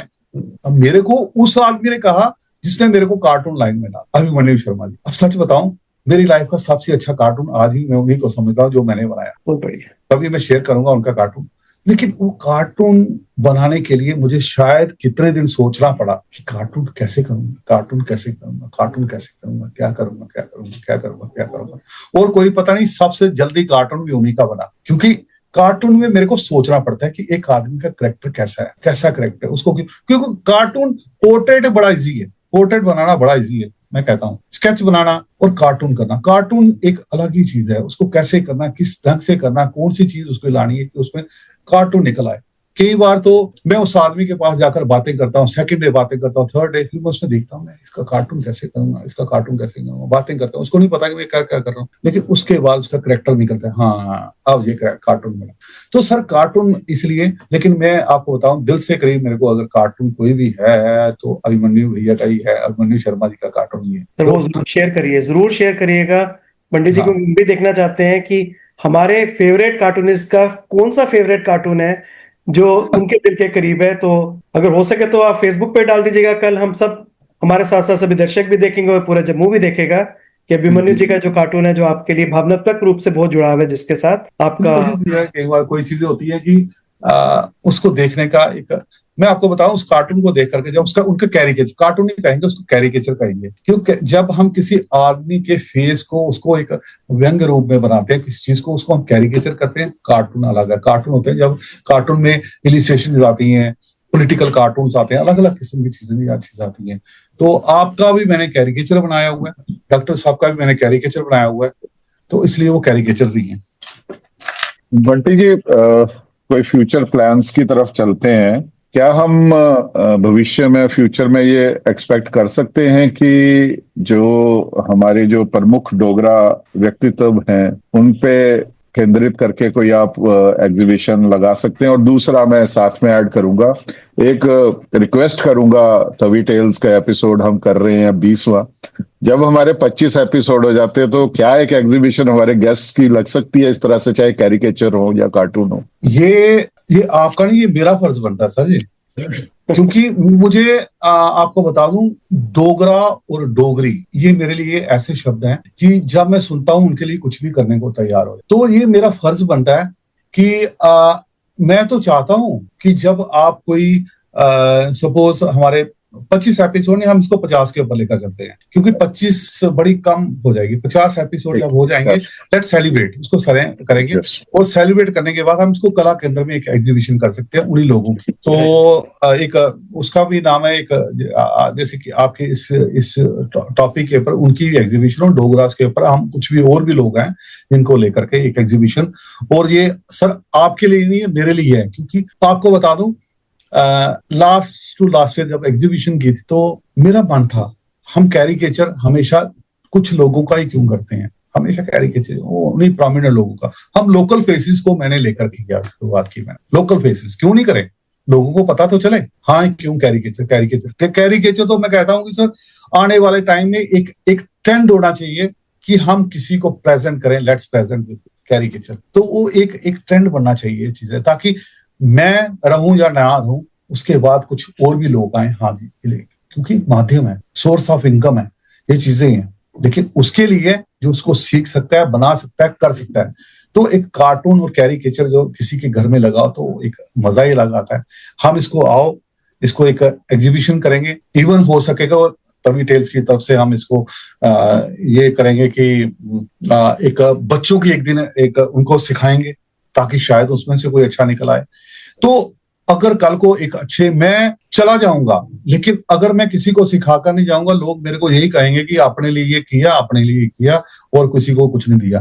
लेकिन अगर मैंने किसी के लिए कुछ किया, किसी को सिखा पाया, तो तभी मेरा कार्टून एक सक्सेसफुल एक कार्टूनिस्ट हूं, अदरवाइज मैं नहीं हूं। बहुत सुंदर विचार है बंटी जी, और ये बहुत अच्छी आपने एक विचार दिया है कि जैसे हम बहुत से फंक्शंस होते हैं, चीफ गेस्ट को बुलाते हैं, तो मुझे लगता है कि ये जो हम मोमेंटोज देते हैं, उसके बजाय उस चीफ गेस्ट का कैरिकेचर और कार्टून दिया जाए तो मुझे लगता है बहुत अच्छा एक उपहार होगा। तो ये एक ट्रेंड मुझे लगता है करना चाहिए हम सबको स्टार्ट, कि कोई भी फंक्शन करते हैं, चीफ गेस्ट आते हैं, गेस्ट ऑफ ऑनर आते हैं, एक ये जो मोमेंटोज का छोड़ के दे सकते, लेकिन ये एक कैरिकेचर, और वो मुझे लगता है बहुत यादगार चीज होगी किसी भी फंक्शन में, किसी को भी चीफ गेस्ट या गेस्ट ऑफ ऑनर जब हम बुलाते हैं। तो मुझे लगता है ये ट्रेंड स्टार्ट करने की जरूरत है, और आपका बहुत अच्छा विचार है कि आगे जनरेशन को भी सिखाना है और लोगों को सेलिब्रेट करने का तरीका है उनका कैरिकेचर और कार्टून बना के। तो आपका बहुत बहुत आभार इन सब थॉट्स के लिए और इन सब प्लान्स के लिए। थैंक यू बंटी जी। अब हम ना अपने पॉडकास्ट के अंत में आ चुके हैं, और मेरा आपसे बस इतना है कि जब भी कोई युवा कलाकार आपकी कहानी सुने, आप चाहते हैं कि वह क्या सीखे, क्या अपनाए आपकी पूरी जर्नी से? देखो, मैं आपको बता दूं, जिंदगी में एक चीज सभी लोगों को मैं ये कहना चाहता हूं कि लाइफ में डिसिप्लिन के साथ आप कुछ करोगे ना। डिसिप्लिन ये नहीं है कि वो डिसिप्लिन में रहता ना, डिसिप्लिन आपका सबसे बड़ा है। डिसिप्लिन बोलने का, डिसिप्लिन खाने का, डिसिप्लिन चलने का, इवन डिसिप्लिन गाली देने का। अब मैं सभी जो नए यूथ आई है ना, किसी भी चीज को मैं ये कहना चाहता हूँ कि जब आप डिसिप्लिन में रहोगे ना, तो आप कुछ भी कर पाओगे। आप आर्टिस्ट भी बन पाओगे, कार्टूनिस्ट भी बन पाओगे, सिंगर भी बन पाओगे, लेकिन डिसिप्लिन लाइफ में बड़ा जरूरी है। तो मैं सभी को यही कहता हूँ कि हमारी जो नई पीढ़ी आई है, उनमें डिसिप्लिन नहीं रहा हुआ। मैंने देखा किसी भी चीज में, खासकर जो नए यूथ हैं, इतने अग्रेसिव हैं कुछ चीजें करने में, लेकिन हर चीज को जब उसमें, मैं कहता हूँ कि डिसिप्लिन की जगह जो टैबलेट डालते हैं हेडेक होती है, डिसिप्लिन हमेशा पानी में घोल करके खाने में कुछ भी करो। तो आप हमारे देश के लिए देखो, मैं कहता हूं कि अगर मेरे में डिसिप्लिन है, मैं कोई गलत काम नहीं कर पाऊंगा। अगर गलत काम नहीं करूंगा, मेरी कंट्री राइज करेगी। मेरी कंट्री राइज करेगी, वो सभी के लिए होगा, मेरे लिए भी, मेरे देश के लिए, मेरे बच्चों के लिए भी, मेरे आने वाली जनरेशन के लिए, सभी के लिए होगा। तो आप कोई भी काम करें, डिसिप्लिन में भी करें, क्योंकि discipline is the essence of every organisation, every home. तो आप डिसिप्लिन में रहो, तो आप कुछ भी करो। आप जो भी सीखना चाहते हो, जब डिसिप्लिन में सीखोगे तो आप कुछ भी कर पाओगे। बहुत बढ़िया बंटी जी, जो आपके साथ ये 1.5 घंटे का हमारा एक सफर रहा, तभी टेल्स के एपिसोड 20 में जो हमारी अच्छा, 1.5 घंटा हो भी गया? देखिए 1.5 घंटा हो गया, यही तो एक खूबसूरती है। तभी बार बार मैं और डॉक्टर विकास कह रहे हैं कि सभी लोगों को चाहिए कि एक आपकी सर्विसेज लें, कोई भी मैसेज को रेजोनेट करने के लिए, क्योंकि टाइम का नहीं पता चलेगा, क्योंकि आप इतने हंसमुख हैं और इतनी पॉजिटिविटी आप में है। हमने एक दो क्वेश्चंस डॉक्टर विकास शायद नहीं इनसे पूछे, जो हम दोनों ही जानते हैं इनकी समाज के तरफ जो ये अच्छे काम करते हैं, चाहे सर्दियों में जो गरीब लोग रहते हैं उनको कंबल देने के लिए जिनके पास कोई जरिया नहीं होता कि वो किसी शेल्टर में जाके रहे। मुझे अभी भी याद आता है इनका कि ये एक दिन बड़े इनका मन बड़ा व्याकुल था, ये कहने लगे कि यहाँ से जो लोग जाते हैं जो अफोर्ड नहीं कर सकते अस्थियां प्रवाहित करने के लिए हरिद्वार में, उनके लिए कोई बस शुरू करनी हो। ये कुछ ही मैं इनकी चीजें बता रहा हूँ जो शायद लोगों को नहीं पता होगा इनका एक और भी रूप, क्योंकि हर सिक्के के दो पहलू होते हैं। आप इनके कैरिकेचर्स और कार्टून्स देखते हैं, लेकिन उसके पीछे कितनी भावुकता से भरा हुआ जो समाज के लिए दिन रात सोचता है वो भी एक व्यक्ति है। तो एक जगह आप देखते हैं बंटी जी को, तो दूसरी जगह देखते हैं आप शेखर जी को। दो अलग अलग व्यक्ति एक ही व्यक्ति में समाये हुए हैं जो एक समाज के लिए काम करते हैं, दोनों ही समाज के लिए काम करते हैं। एक समाज के लिए कार्टूनों के द्वारा या कैरिकेचर के, और दूसरा समाज को एक उत्थान पे लेकर जाने के लिए काम करते हैं। और आपका बहुत बहुत शुक्रिया, और हम एक्चुअली वी आर ऑनर्ड कि आपने इतना समय हमारे लिए निकाला और आपने अपनी जीवन के कुछ ऐसे पहलू हमसे डिस्कस किए, और हमारे व्यूअर्स को भी ये चीजें बहुत अच्छी लगेंगी। मैं भगवान से यही प्रार्थना करता हूँ ऐसे ही आप सुंदर कार्टून बनाते रहें, ऐसे आप समाज को एक दिशा दिखाते रहें, युवाओं को दिशा दिखाते रहें, उनको सिखाते रहें, जिससे कि जम्मू ऑलरेडी एक सिटी ऑफ टेम्पल्स है, ये एक नई तरक्की की तरफ चले जाए। And I request doctor Vikas to formally thank you for gracing our Tawi tales episode 20। Doctor Vikas. Bunty ji, Shekhar ji, entire Tawi tales team की ओर से आपका मैं आभार व्यक्त करना चाहता हूं, अपना समय निकालने के लिए हमारे लिए, और दिल से जो आपने अपनी जीवन यात्रा शेयर की, हमें अपने विचार बताए दिल खोल के। एक कह सकता हूं कि बिना किसी जो कहते हैं ना कि एक फ्री फ्लो में, तो ये आपका एक बड़प्पन है, हम्बलनेस है कि आपने वो चीजें जो लोग पब्लिकली शेयर करने से कतराते भी हैं, आपने वो भी शेयर की हमारे साथ। एक जीवन से आपसे सीखने की एक हमें एक बहुत ही अच्छे सबक मिले हैं, बहुत से लेसन्स हमारे युवाओं को मिले हैं आपकी जीवन यात्रा से, कि कहाँ से एक हम्बल बिगिनिंग और इंटरनेशनल लेवल पे कितनी एम्बेसीज में आपने काम किया, और उसके बावजूद आप इतने सिंपल और इतने ग्राउंडेड हैं। मुझे लगता है ये हर एक डोगरा का एक करेक्टरिस्टिक फीचर है कि जो मर्जी लाइफ में अचीव कर लिया हो, लेकिन हम जड़ से जुड़े हैं, सिंपल हैं, और अपने एक दिल से काम करते हैं, इमोशनल होके काम करते हैं। तो मैं आपका बहुत बहुत आभार व्यक्त करना चाहता हूं कि आपने इतने कैंडिडली अपना सब कुछ सारा सफर बताया। ऐसे ऐसे विचार अब हमारे यंगस्टर्स के लिए आपने मैसेजेस दिए, जो मुझे लगता है वर्थ एक आर्टिस्टों के लिए तो है ही है, एक आम युवा भी अगर देखेगा इस एपिसोड को तो बहुत कुछ सीखने को मिलेगा। और मैं माता रानी से प्रार्थना करना चाहता हूँ, माता वैष्णो देवी से, बावेली माता से, कि अपनी असीम कृपा आप पे बनाए रखें, आपको अच्छी सेहत दें, आपके जिन मिशन के साथ आप चले हैं, जो भी फील्ड में आप कार्य कर रहे हैं, कार्टून में, कैरिकेचर में, लेखक हैं आप, लिखते हैं अखबारों के लिए, और जो सामाजिक कार्य आप कर रहे हैं उसमें आप आगे बढ़ते रहें, आपको सबका सहयोग मिलता रहे, क्रिएटिविटी आपकी दिन ब दिन बढ़ती रहे। मैं परमात्मा से, माता रानी से प्रार्थना करूंगा, और आप हम सब डोगरों को ऐसे ही प्राउड फील कराते रहें, हमें गौरवान्वित महसूस कराते रहें और आगे बढ़ते रहें। आपका सभी की ओर से, हमारे टीम की ओर से बहुत बहुत धन्यवाद। Thank you so much. आपने इतने शब्द कर दिए मेरे लिए। मैं सोच रहा था कि एक आदमी जो लोगों के लिए इतना करता है और मेरे लिए बोल रहा है, मैं कहता हूं कि ये शब्द सारे के सारे सर आपके लिए हैं, क्योंकि आप किसी भी टाइम अजय जी बोलो, अजय, मैं कहता हूं कि पता नहीं क्यों मेरे को लगता है अजय जी को जब भी कोई काम कहा जाए, मतलब ये जितना काम होता है उसे डबल करके बताते हैं। आपको कुछ कहा जाए, आप एक सेकंड में वो चीजें करते हैं। तो सर, और आप मेरे को धन्यवाद कर रहे हैं, मेरे को आज लग रहा है कि ये बहुत बड़ी बात है सर मेरे लिए। Thank you so much. नहीं, ये आपकी कंट्रीब्यूशंस हैं जो हम बिल्कुल हम देख पाते हैं कि 24/7 आपको कभी भी हम कुछ भी कभी भी तंग करते ही रहते हैं, लेकिन 24/7 आप हम जम्मू के लिए, डोगरों के लिए और देश के लिए पूरे समर्पित हैं, और ये एक्नॉलेज करने वाली बात है और एक एक प्रेरणा लेने वाली बात है। इसलिए हम, ये कोई अतिशयोक्ति नहीं है बंटी जी, ये बिल्कुल सच्चाई है। और हम माता रानी से प्रार्थना करते हैं कि आपको अपना असीम अनुकंपा आप पे माता रानी की बनी रहे, आप अपने मिशन में आगे बढ़ते रहें। Thank you so much, thank you sir, thank you. जय माता दी। जय माता दी।